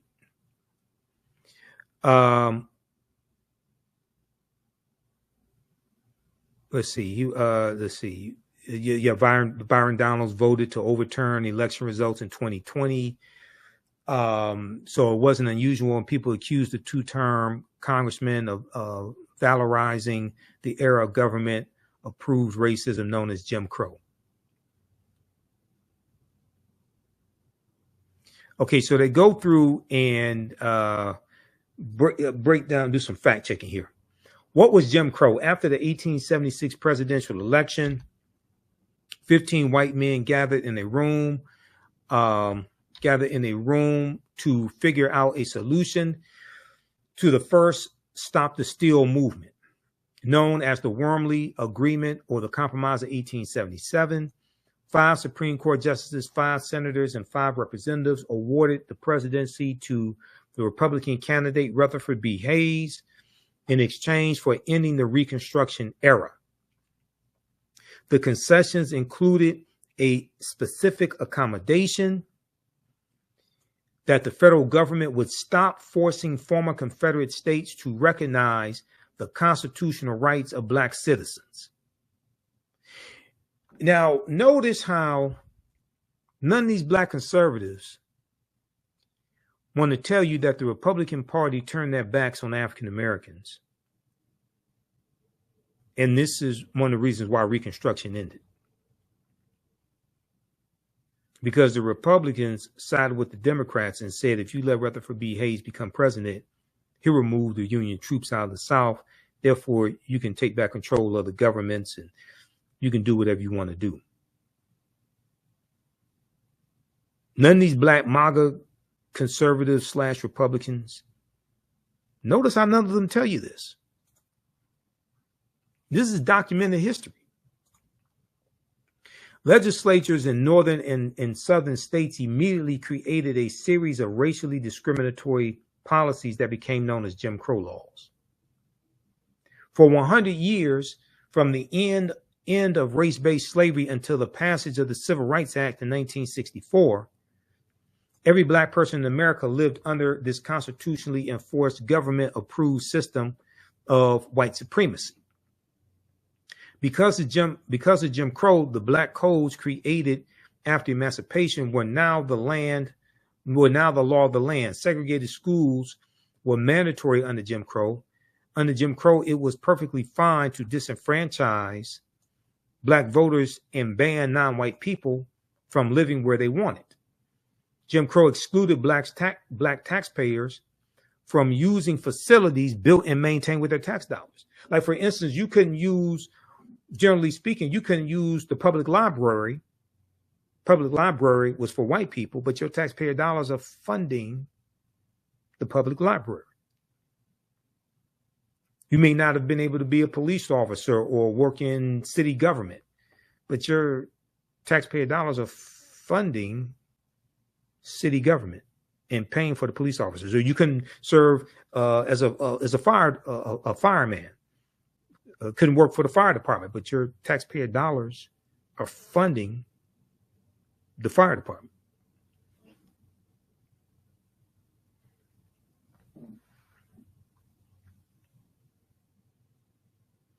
Were black voters more conservative? See, this is one of the things that Byron Donalds said. He said they were voting conservatively during Jim Crow. Most people could not vote under Jim Crow. According to the U.S. Census data between 1880 and 1960, the majority of black Americans lived in the South. Specifically, they lived in states that disenfranchised African American voters, which is why the Civil Rights Act of 1964 pre-clearance requirement banned these states from changing their voting laws without permission from the Department of Justice. And the Department of Justice was created in 1870 to enforce the new rights of African Americans. It is literally impossible to know what the majority of black Americans wanted under Jim Crow if they could not vote. Even if one counted the votes of the black people who did vote, there was never a moment in the history of this country when the majority of black voters supported conservative politics. Not as a whole. Not as a whole.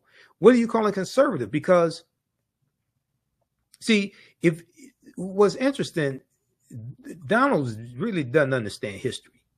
Okay.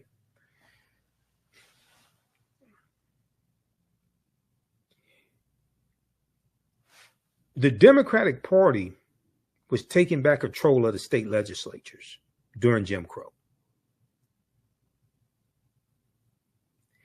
They're rewriting state constitutions, imposing segregation laws, poll taxes, literacy tests, things like this. So what are you calling conservative? The Republicans were the ones who were the radicals fighting against that. So when you say African Americans were voting conservatively, what the hell were they voting for? And how are they voting conservatively?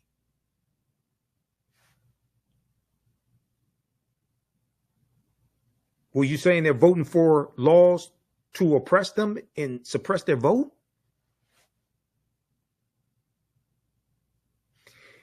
The name of that event that Byron Donalds was speaking at, if I remember correctly, I think it was called Cognac and Cigars.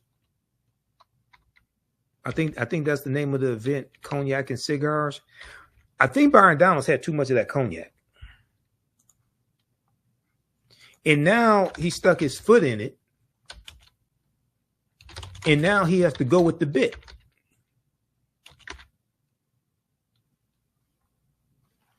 Because he can't admit he made a mistake, was wrong, didn't know what he was talking about, anything like that.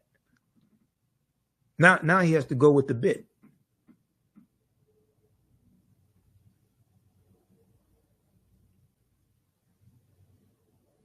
Yeah, New York Times. Yeah, it was called. Yeah, right here.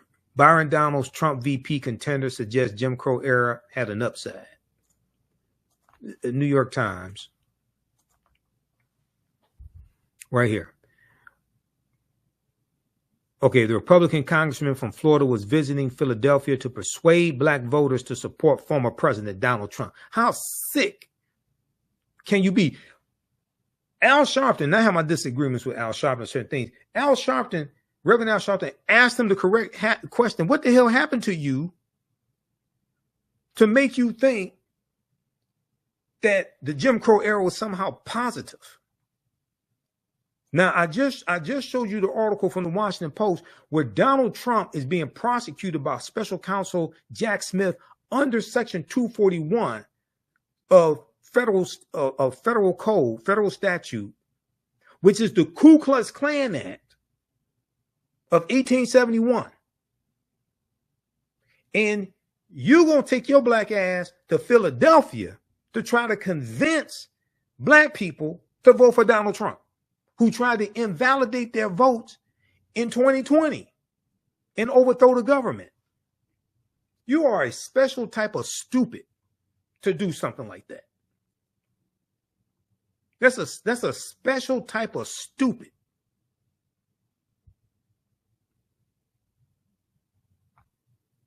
Yeah, Congress, Cognac, and Cigars. That's the name of the event. I think he had too much cognac. That's what I think happened to him. He got carried away. He had too much cognac. Made a damn fool out of himself. I mean, it's not the first time he made a fool out of himself, but he really put his foot in it this time.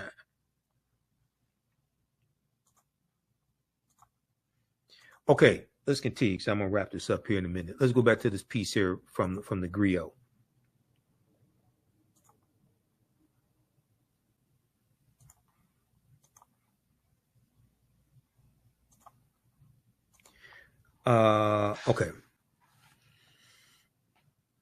Okay. Now, shortly after the Civil War ends 1865, Southern Republicans started the anti-black Lily White movement to prevent black voters from gaining control of the party. Okay. This is some Southern Republicans. Now, in my research on the Lily White movement, so there's like, we can say there are two periods of time in the Lily White movement, just like there's really three incarnations of the Ku Klux Klan, right? The big incarnation of the Lily White movement is in 1928, when Republicans nominate Herbert Hoover to be president, and they appeal to Southern segregationist Democrats in 5 former Confederate states to get them to vote for Herbert Hoover as president. And they are pushing African Americans out of the Republican Party, ignoring our needs, ignoring our concerns, ignoring the rise of the Ku Klux Klan. Okay, this is the Lily White movement that really is looked at. That's really looked at the beginning of what is called the party realignment. The party realignment, and the party realignment is the shifting between the ideologies of the Democratic Party and Republican Party. And you have a lot of Southern segregationist Democrats that leave the Democratic Party and go to the Republican Party. Okay, that's the party realignment. Read this article here from ChicagoMag.com.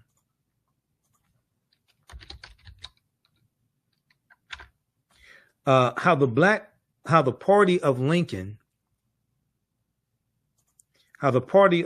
lost virtually the entire black vote in 88 years. ChicagoMag.com. how the party of Lincoln lost virtually the entire black vote in 88 years. In 1928, the Chicago Defender, black newspaper, warned the GOP that it was in danger of alienating African Americans. They did not listen, and the fall came fast. This is by Moser, July 29th, 2016. July 29th, 2016. This is a few months before the 2016 presidential election. In this article, they talk about the Lily White movement. Now, here's Herbert Hoover. Herbert Hoover at Howard University, 1932. President Herbert Hoover. This is during the Great Depression. His policies and rhetoric were the beginning of the end for the Black Republican vote. Okay, and I want to fast forward here. 1928. Robert Abbott, the founder of the Chicago Defender, is calling out the Republican Party in this article. Okay. Let me see. And it talks about here. Let's see here. In party ideologies in America, 1828 to 1996, political scientist John Gehring marks the beginning of the modern Republican Party as President Herbert Hoover's shifting campaign rhetoric. Well, he wins the 1928 presidential election. Herbert Hoover's shifting campaign rhetoric in 1928 and 1932. He's going to lose in 1932 to Franklin Roosevelt. When he talked more about the virtues of the American home and family than hard tack economics, because you're during the Great Depression. He mishandled the Great Depression and he loses the election. He only serves one term. Hoover's oratory about the progress of the individual being threatened by an overzealous government bureaucracy stuck around for the next 8 decades, and the wisdom of generations has helped us discern that this was indeed the start of a new Republican era. In the final weeks of the 1928 election, the Chicago Defender printed a series of articles and editorials that listed post-war grievances with the Republican Party. So they're talking about after World War I, which ends in 1918, post-war. In Washington, D.C., where the federal government was in direct authority, Republican presidents Warren G. Harding and Calvin Coolidge, as well as Republican majorities in the U.S. Congress, had not only acquiesced or given into or surrendered to the segregation of public transit, but failed to stop or even criticize parades of thousands of Ku Klux Klansmen before the White House, because the Klan was rejuvenated by the movie The Birth of a Nation that debuted February 8th, 1915, and then the Klan becomes very powerful in the 1920s. So the Republican Party is ignoring the rise of the Ku Klux Klan. They're ignoring the needs of African Americans, and they're starting to push us out of the Republican Party. This is known as the Lily White movement of 1928. The newspaper was particularly dissatisfied. Chicago Defender was particularly dissatisfied with the current Republican nominee for president, Herbert Hoover, who has spoken favorably of making the party lily white. Republican Herbert Hoover spoke favorably of making the Republican Party lily white and excluded African Americans from their traditional role in that year's Republican National Convention.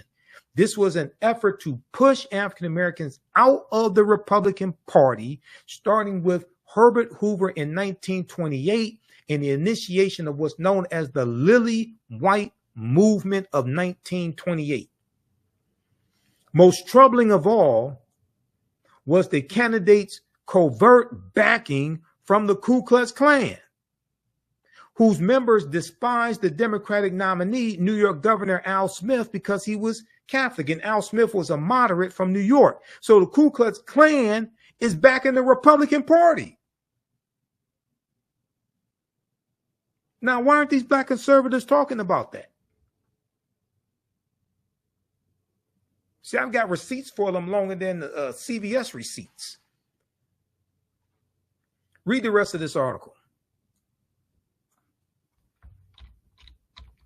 How the party of Lincoln lost virtually the entire black vote in 88 years. This is from ChicagoMag.com.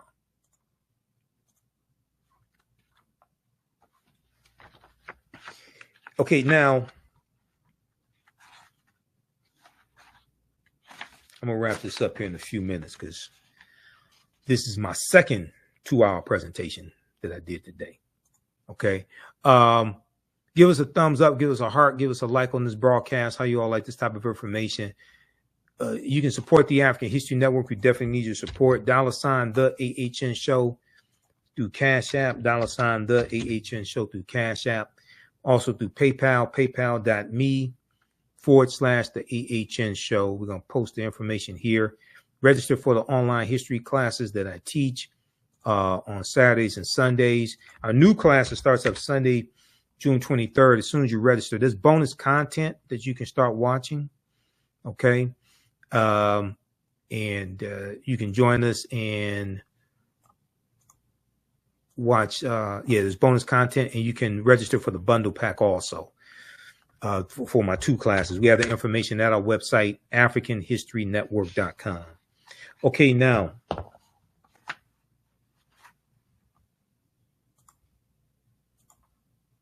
let's go back to this piece here from theroot.com because they dealt with some good history here. Some of the dates that I have may be slightly different than some of theirs, but overall, you know, they did their thing. I'll give it to them. They did some good research. Southern Republicans started the anti-black Lily White movement to prevent black voters from gaining control of the Republican Party. Meanwhile, conservative Democrats did not even allow black people to attend the party's convention in an official capacity until 1924. Although majority of black voters supported Franklin Roosevelt's presidential campaign, it was not until 1948 that most black voters considered themselves Democrats. It was not until 1948 that most black voters considered themselves Democrats. By then, white voters had fled the Democratic Party precisely because the party was no longer conservative. Now, research I've done, you'll see some of them leaving in 1948, but some of those conservative Democrats are going to stay, but they do eventually leave, the majority of them, and go to the Republican Party. What happened was you had the Strom Thurmond ran for president in 1948. Okay. There's a good article from history.com, official website of the History Channel. And I use I use this article in my classes. How the party of Lincoln won over the once Democratic South. How the party of Lincoln won over the once Democratic South.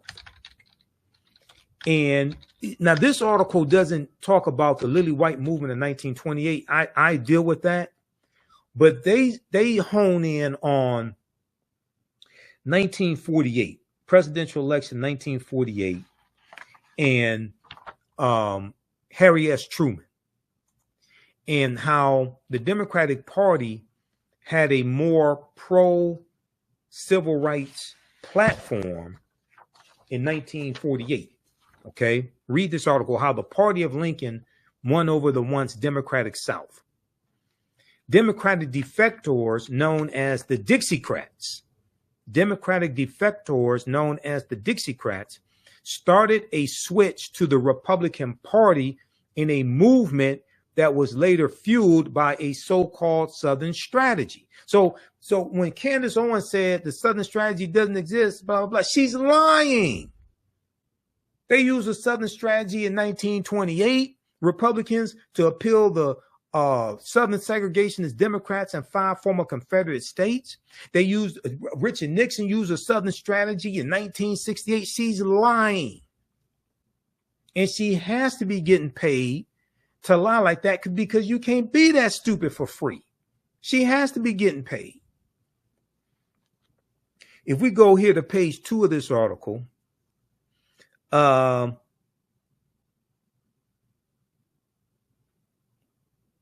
let's see.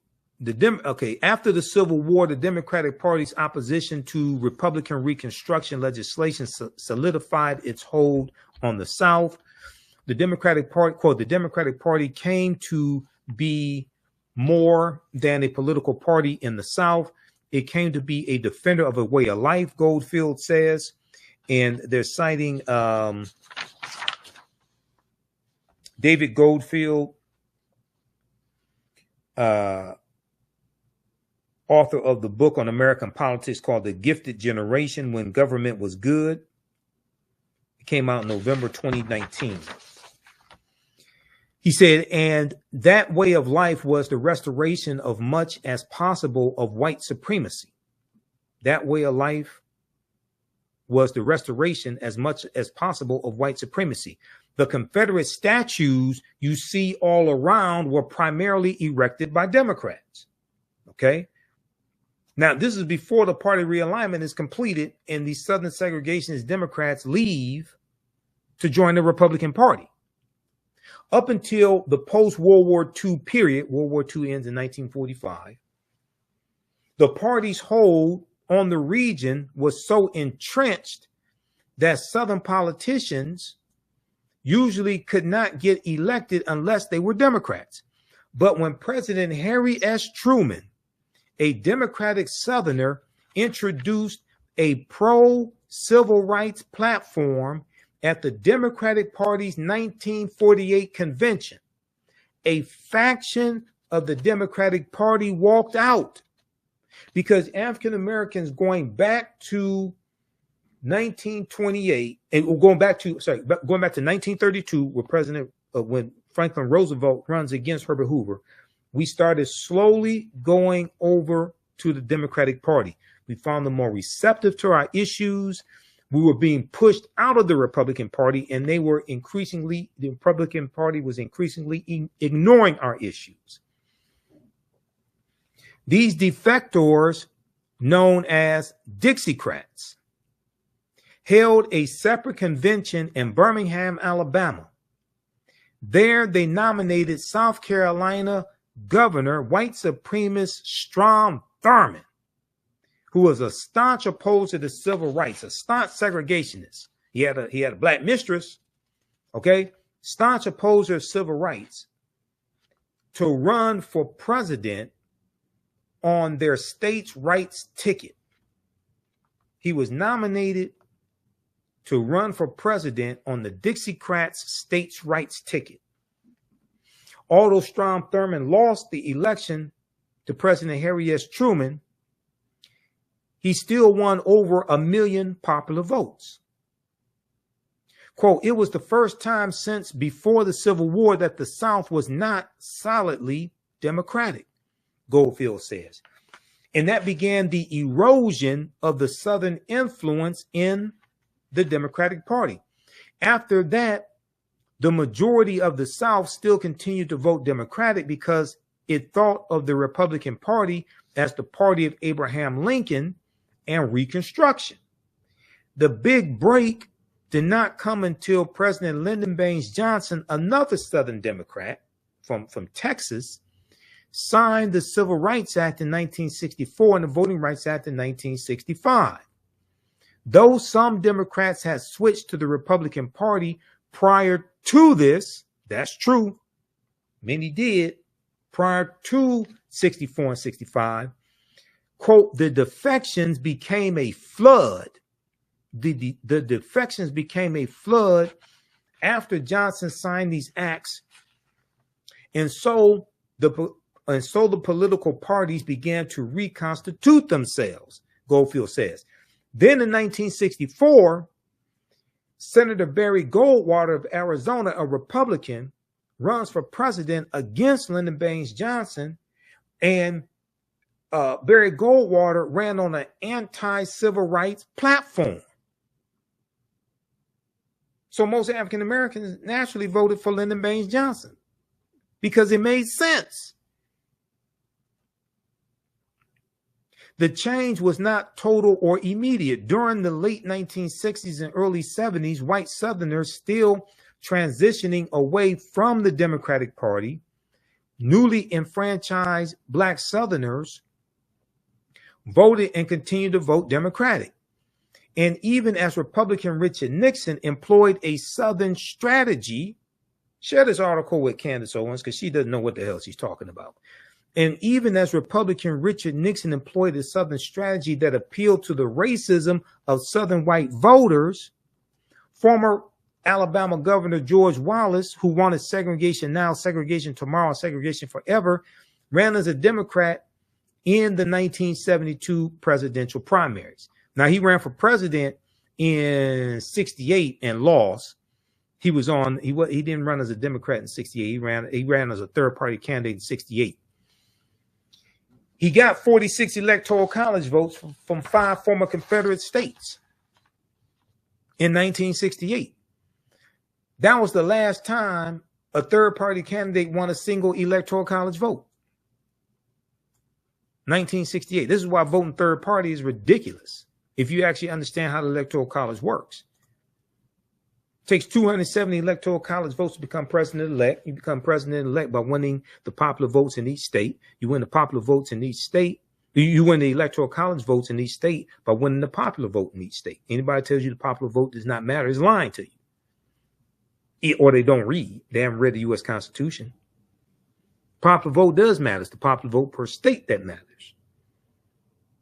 And that's, you become president-elect by winning 270 Electoral College votes to that are awarded by the states. This is before the Electoral College votes. The Electoral College doesn't vote until the first Monday following the second Wednesday in December, which usually falls in the middle of December.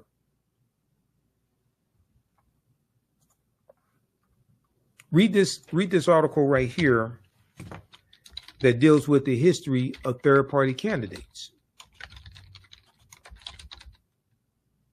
And breaks down this history, because I can listen to people talking about voting third party. I could tell they don't understand U.S. Constitution and don't understand the Electoral College. Because if no presidential candidate gets 270, then it goes to the House of Representatives to determine who the president is, and they vote based upon delegation. There are 50 delegations because there are 50 states. Republicans control 26 of the 50 delegations, and they vote on, I think it's January 3rd. They voted January because new Congress comes in right about January 3rd or so. So if Donald Trump,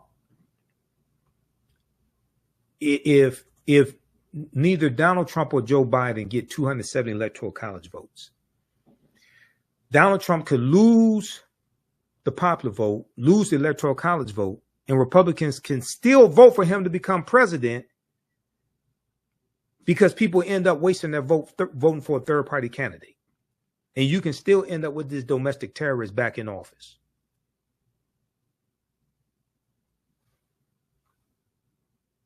And the U.S. Senate determines who the vice president will be. A romp through history's most successful third-party presidential candidates. A cavalcade of populists, socialists, and segregationists came long before Ralph Nader and Ross Perot, July 3rd, 2023, for Slate.com. Fantastic article. Fantastic historical article. Go check this out, okay? Because I hear these people out here talking, and I can listen to them and tell they don't understand history, don't understand the U.S. Constitution, don't understand the Electoral College, which created the U.S. Constitution.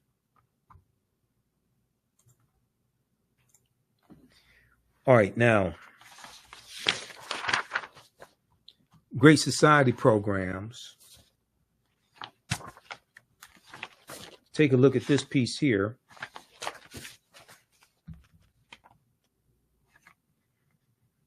Because I got two more I'm going to show you, because we're going to talk about three very quickly here. Because I hear them say things like the marriage rate, the black marriage rate, all this stuff, right? We're going to look at the Great Society programs here. Then I'm going to show you something that none of these black conservatives or the white ones they love want to tell you.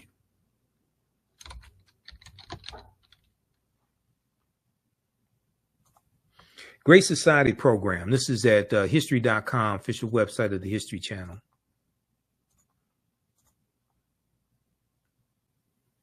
August 28th, 2018. Great Society. In a nutshell, okay, it takes you through, it talks about the Great of what they were.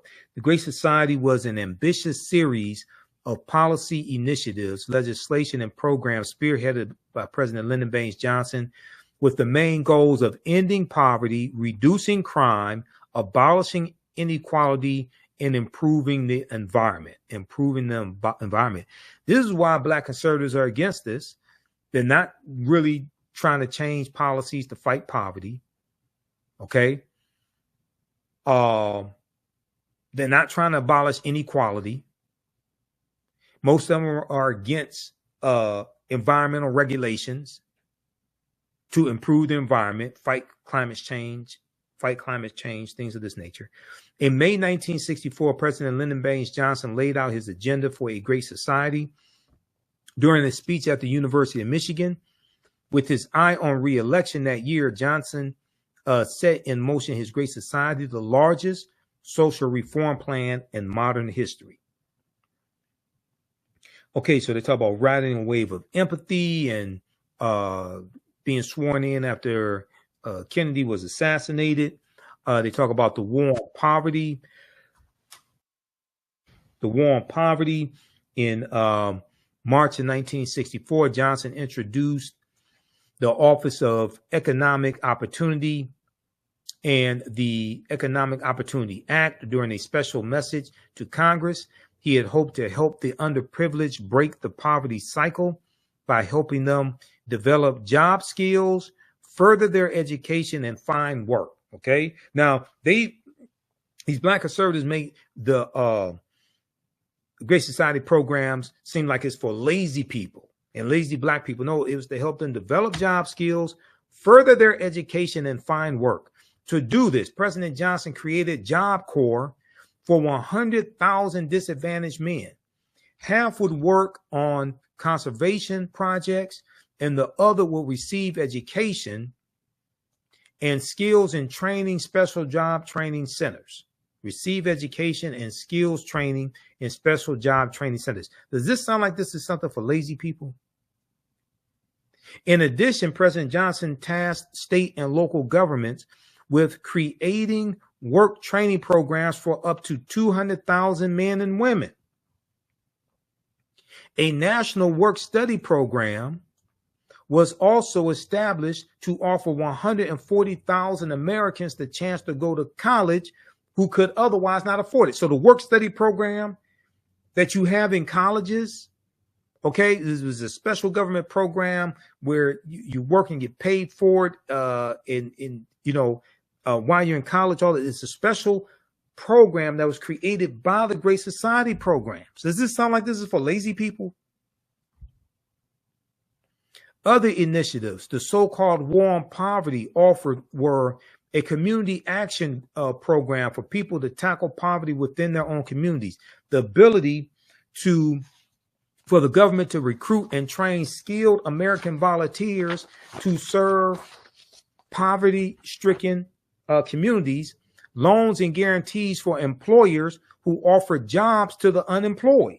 So this was encouraging people to work. Not discouraging people from working. It was encouraging people to work, encouraging people to go to college, encouraging people to get skilled trades training. Funds for farmers to purchase land and establish agricultural co-ops. Help for unemployed parents preparing to enter the workforce. Help for unemployed parents preparing to enter the workforce. Then you had Medicaid and Medicare and Medicaid that's created by the Great Society programs. Head Start and education reform was also created by the Great Society programs. The Head Start program started as an 8-week summer camp run by the Office of Economic and Opportunity for 500,000 children ages 3 to 5. Since the program's inception, it has served over 32 million vulnerable children in America. Oh, we can't have Head Start. We can't have lazy 3-year-olds and 5-year-olds. Read the rest of this. Preschool, all that, funded preschool programs, supported school libraries, purchased school textbooks, provided special education services, etc. Okay? Read the rest of this. Great Society. This is at history.com, official website of the History Channel. Okay, now, so we got that one, and then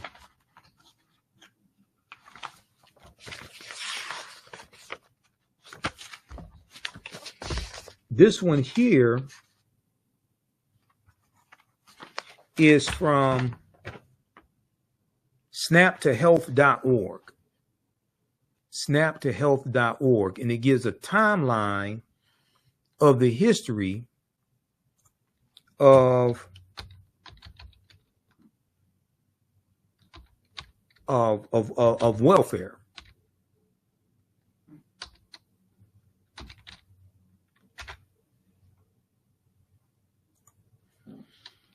A virtual town hall for SNAP.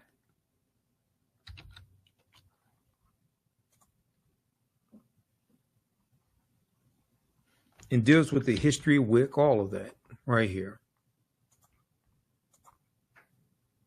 And how WIC was overhauled under the Richard Nixon administration. History of WIC, 1968. This is SNAP to Health, a virtual town hall for SNAP, WIC, and nutrition in the United States. History of WIC, going back to 1968, they talk about 1969, President Richard Nixon in December 1969, White House Conference on Food, Nutrition, and Health focused on the problem of malnutrition and hunger due to poverty. Conference recommendations call for special attention to be given to the nutritional needs of low-income pregnant women and preschool children. And they were focusing on white people. Conference recommendations call for special attention to be given to the nutritional needs of low-income pregnant women and preschool children. 1972, on September 26, 1972, an amendment to the Child Nutrition Act of 1966 authorized WIC.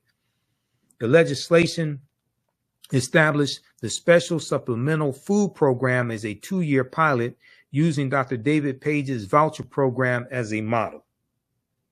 1973, the program is renamed Special Supplemental Food Program for Women, Infants, and Children, known as WIC. Now, this is under President Richard Nixon. 2 food packages are developed, one for infants and one for children and pregnant or breastfeeding women. Okay, read the rest of this. It takes you throughout history.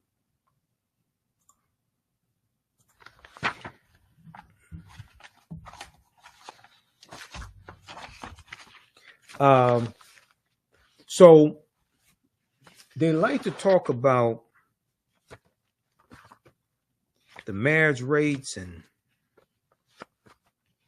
things like that, and black people not getting married and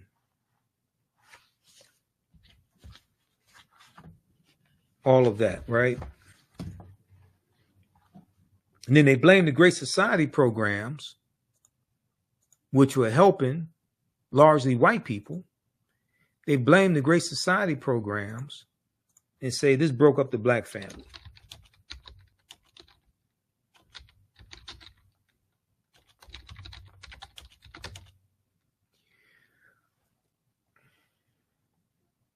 The marriage rates in this country start declining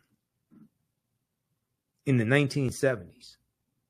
Really start declining in the 1970s, and you see an increase in the divorce rates. Do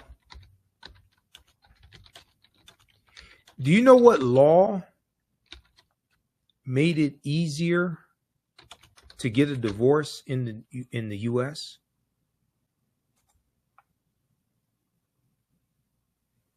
Does anybody know? Because these black conservatives are not going to tell you. That was the Family Law Act of 1969. Let's look at this article here from CNN.com. What is no-fault divorce, and why do some conservatives want to get rid of it?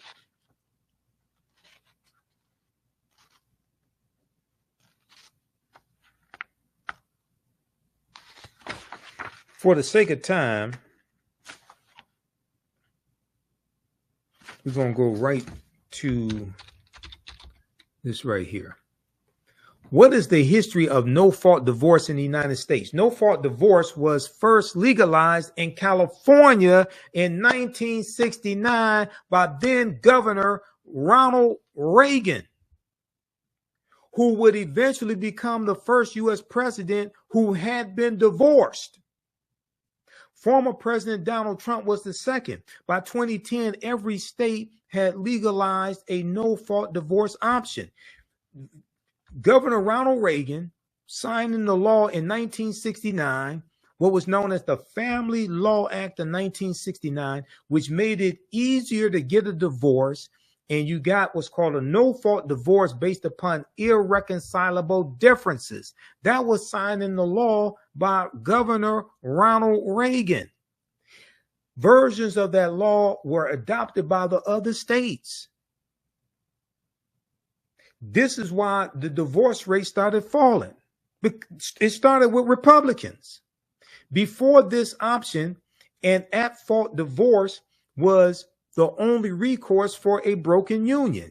This led to complications for couples whose situation, for one reason or another, did not fit the required legal procedure. Couples who wanted a divorce were all but forced by the law to create some sort of fault-based scenario. It was not uncommon for couples to concoct scenarios that would feign adultery, or for one party to move across state lines to fulfill legal requirements for fault claims like abandonment. Migratory divorce, where a couple would move together to a state with no fault divorce laws, was common. In fact, these methods were so widespread that to a lot of legal experts, a solution like no-fault divorce was necessary to make the system work again. The National Association of Women Lawyers championed no-fault divorce solutions throughout the first half of the 20th century. Read the rest of this article. That goes back to Ronald Reagan, Republican. 1969, the Family Law Act of 1969.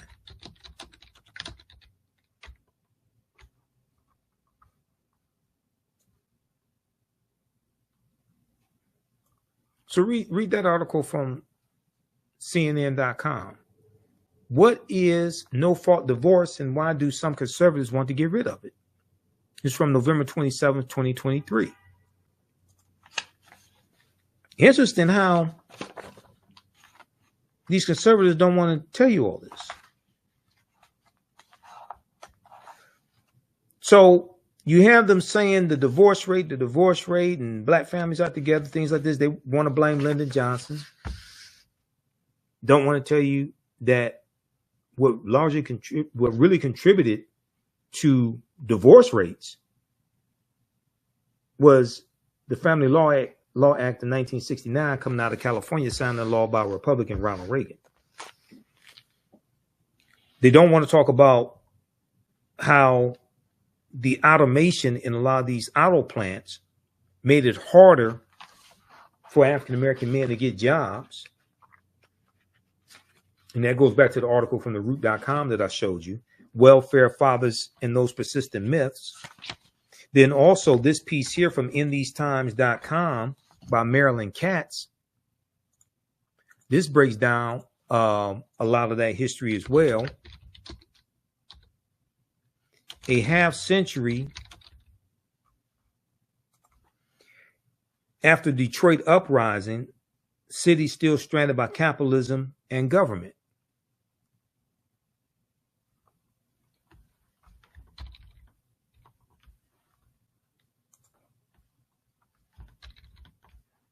This piece right here, which takes you through some of the history of Detroit and the deindustrialization of Detroit. And they talk about how a half century after Detroit uprising, city still stranded by capitalism and federal government. One of the things they deal with in this article, Marilyn Katz, how federal policy and the big auto industry drove black blight and white flight. And she deals with how the General Motors, Ford, and Chrysler got filthy rich through government contracts during World War II to make military equipment and military vehicles, things like this. The expressways run through African American communities in the 1950s and 60s, wiping out homes, wiping out businesses that we had. Then the new factories are built. The factories are being moved from the inner city out to the suburbs.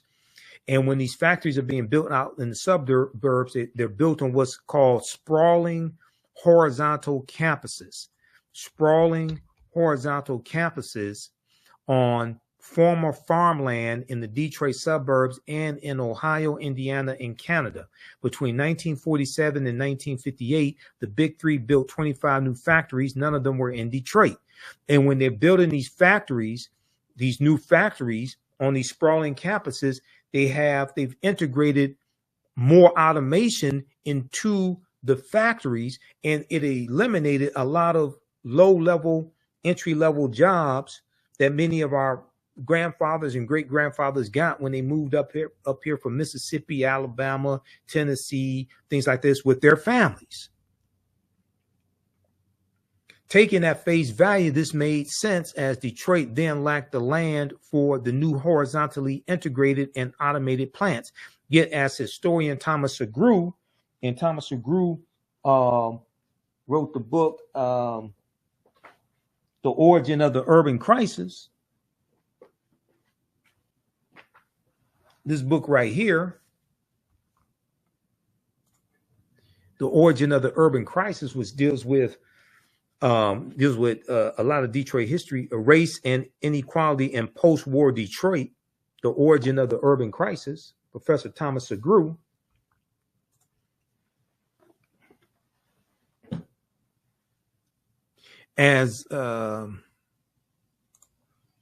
Yet as historian Thomas Segru and others point out, it was also a way for the auto companies to weaken the UAW, which had won unprecedented victories during the war years, World War II. And with the auto industry went the jobs. In 1960, only Chrysler produced cars in Detroit. Its 60,000 Detroit workers represented only half of those employed just a decade earlier. In less than 2 decades, from 1947 to 1967, Detroit lost 128,000 jobs in the auto industry alone. Okay, read the rest of this article here.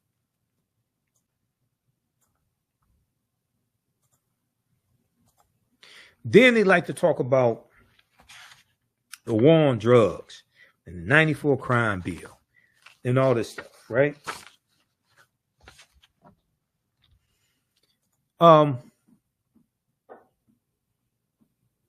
You know when the war on drugs started?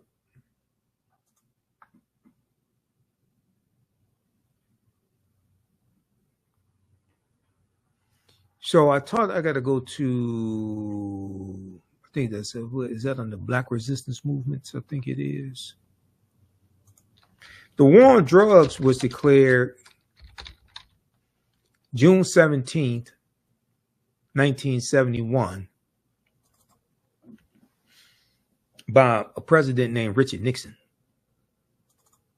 who ran for president on the platform of law and order, which means protect white people and lock up African Americans. That's basically what law and order means. He ran as a backlash to the civil rights movement and Black Power movement and the rebellions taking place across the country.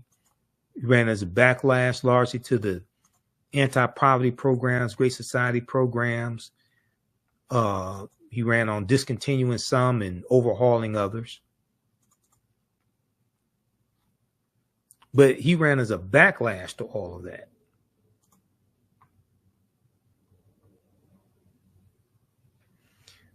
There was the article from Harper's Bazaar Weekly,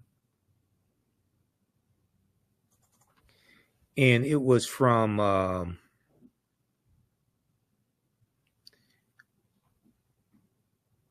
2016.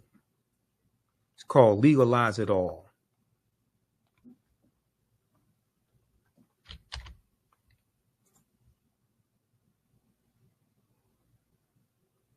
It's called Legalize It All. And in the article,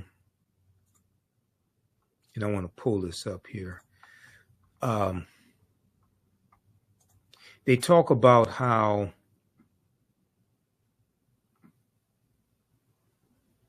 they deal with the origins of the war on drugs and Richard Nixon. And it dealt with an interview that John Ehrlichman, who was Richard Nixon's domestic policy advisor,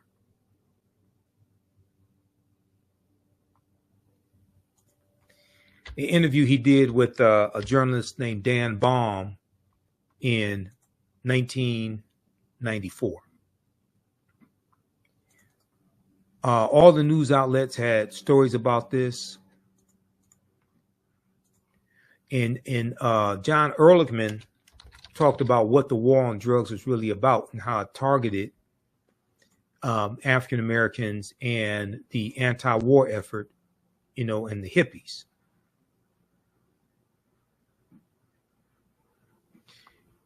This piece right here, AtlantaBlackStar.com has an article on this.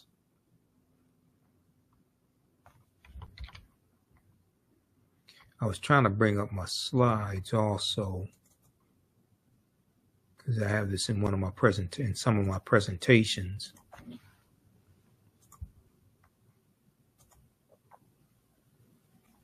Nixon advisors said the war on drugs was a manufactured lie designed to target and disrupt the Black community. March 23rd, 2016, AtlantaBlackStar.com. There's a picture of John Ehrlichman and Richard Nixon. Picture from 1972. The name of the article from Harper's Magazine was called Legalize It All. I'm going to try to pull up that piece because they go through and really explain this.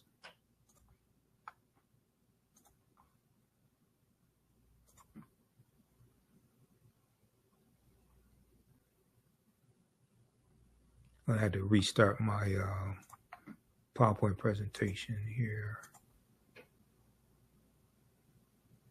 Okay, let me show you this here.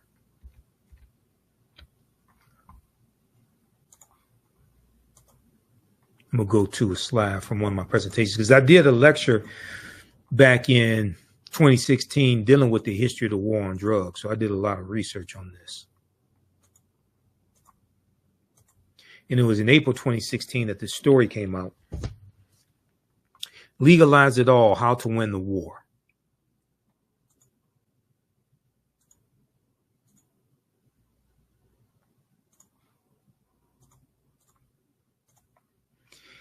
In Legalize It All, the April 2016 cover story of Harper's Magazine, journalist Dan Baum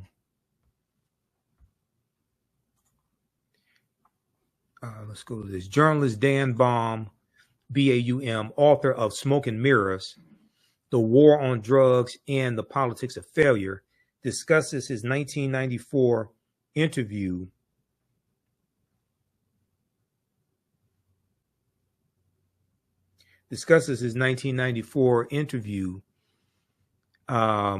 with John Ehrlichman. Now, John Ehrlichman died in 1999. He was President Richard Nixon's chief domestic policy advisor and had spent 18 months behind bars for conspiracy to obstruct justice and perjury as a result of the Watergate cover-up. Read the article from AtlantaBlackStar.com. Nixon advisor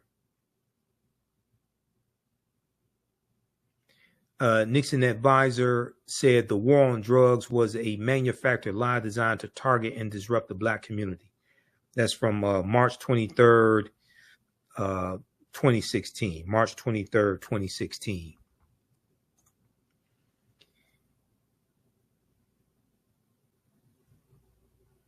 How did the United States entangle itself in a policy of drug prohibition that has yielded so much misery and so few good results?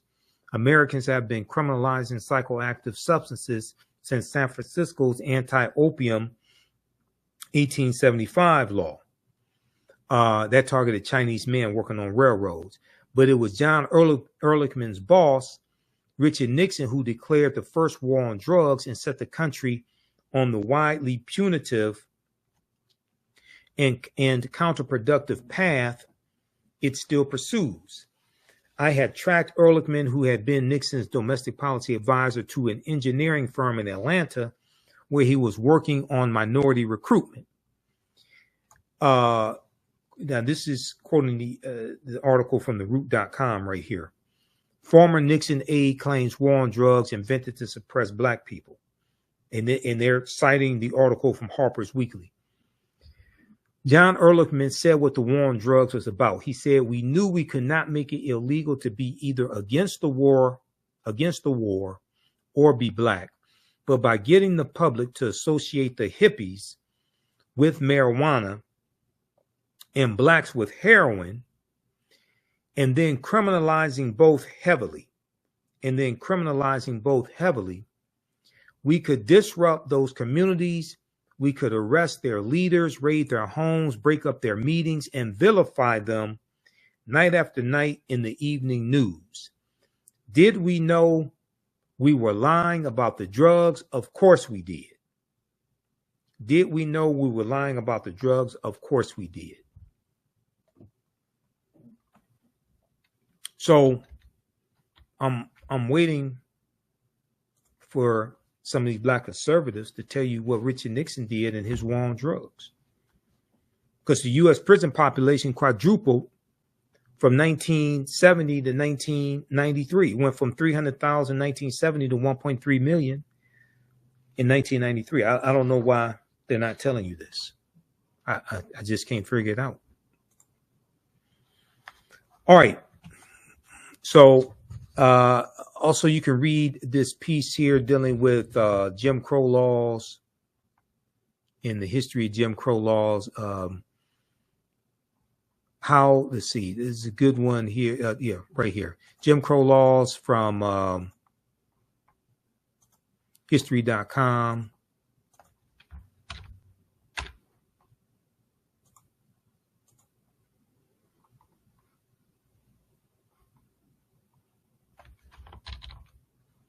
This here deals with the history of Jim Crow laws and what they were in the time period.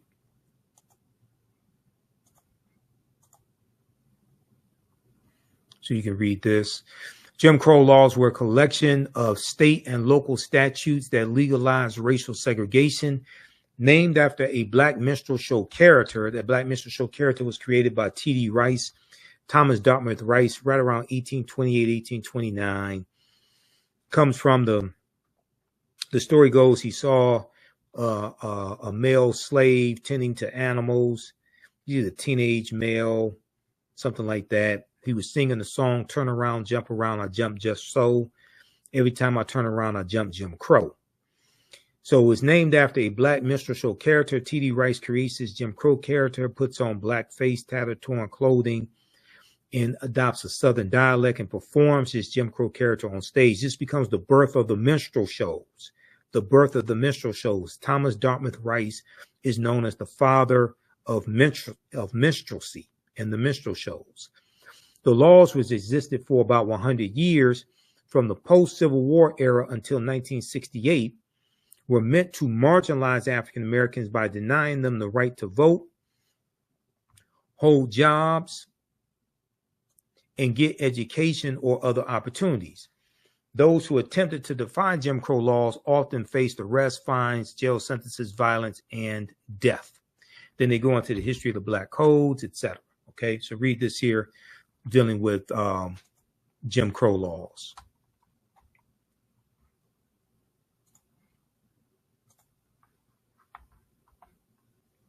That's at history.com. There's also another really good piece that deals with how, which one is this one? Yeah. How Jim Crow laws suppressed the African American vote for generations.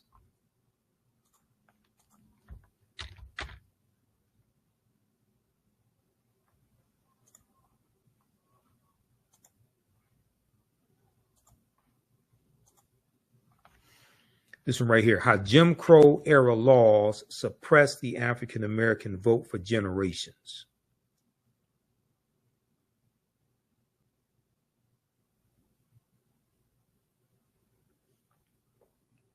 In the wake of the passage of the 15th Amendment and Reconstruction, several Southern states enacted laws that restricted Black Americans' access to voting. This is from August 8th, 2023, was last updated. So read this one here. Welcome to Sapphire. Takes you through history. Talks about the 15th Amendment, all of this. Mississippi State Constitution, Mississippi State Convention, 1890. Right here, we came here to exclude the Negro. Deals with all this history. The impact of the legislation was swift. By 1910, registered voters among African Americans dropped to 15% in Georgia and under 2% in both Alabama and Mississippi, according to historian Donald Neiman in his book Promises to Keep, African Americans and the Constitutional Order, 1776 to present. Then you had Williams versus Mississippi, U.S. Supreme Court case of 1898 that challenged the poll taxes, and the U.S. Supreme Court upheld the state poll taxes in Mississippi, the disenfranchisement clauses, grandfather clauses, and literacy tests on the basis that the new Constitution did not discriminate between the races, and it has been shown that their actual administration was not evil, only that evil was possible under them. This is what the U.S. Supreme Court ruled when we challenged these laws. This is 2 years after Plessy versus Ferguson. This is Williams versus Mississippi, 1898 U.S. Supreme Court case.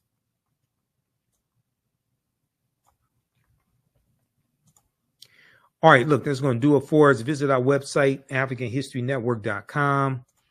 AfricanHistoryNetwork.com. You can support the African History Network $, the AHN Show through Cash App and through PayPal, paypal.me/the AHN Show. Join me in Detroit at the Juneteenth events, the 14th, 15th, and 16th. Juneteenth, JubileeDET.com. Register for my online classes. Next class is Saturday, June 22nd, 4 p.m. Eastern Standard Time. Ancient Kemet, the Moors, and the Ma'afa. Understanding the transatlantic slave trade, what they didn't teach you in school. Register here. As soon as you register, you can watch the previous classes that are archived, download a lesson plan that I put together, register for my new class. Starts Sunday, June 23rd, 4 p.m. Eastern Standard Time. Black resistance movements, Haitian Revolution, U.S. Civil War, Civil Rights Movement, Black Power Movement, 1800 to 1968. Click here to register for the full class. Click here to register for the bundle for both courses. Okay. This content is PG-13. You can use this with your children. It's not overly graphic or anything like that. Okay. All right. As you get out of here, remember at the African History Network, we focus on educating, empowering, and inspiring people of African descent throughout the diaspora and around the world. Because right now it's correct wrong behavior. It's not over till we win Wakanda forever. And we'll talk to you next time. Peace.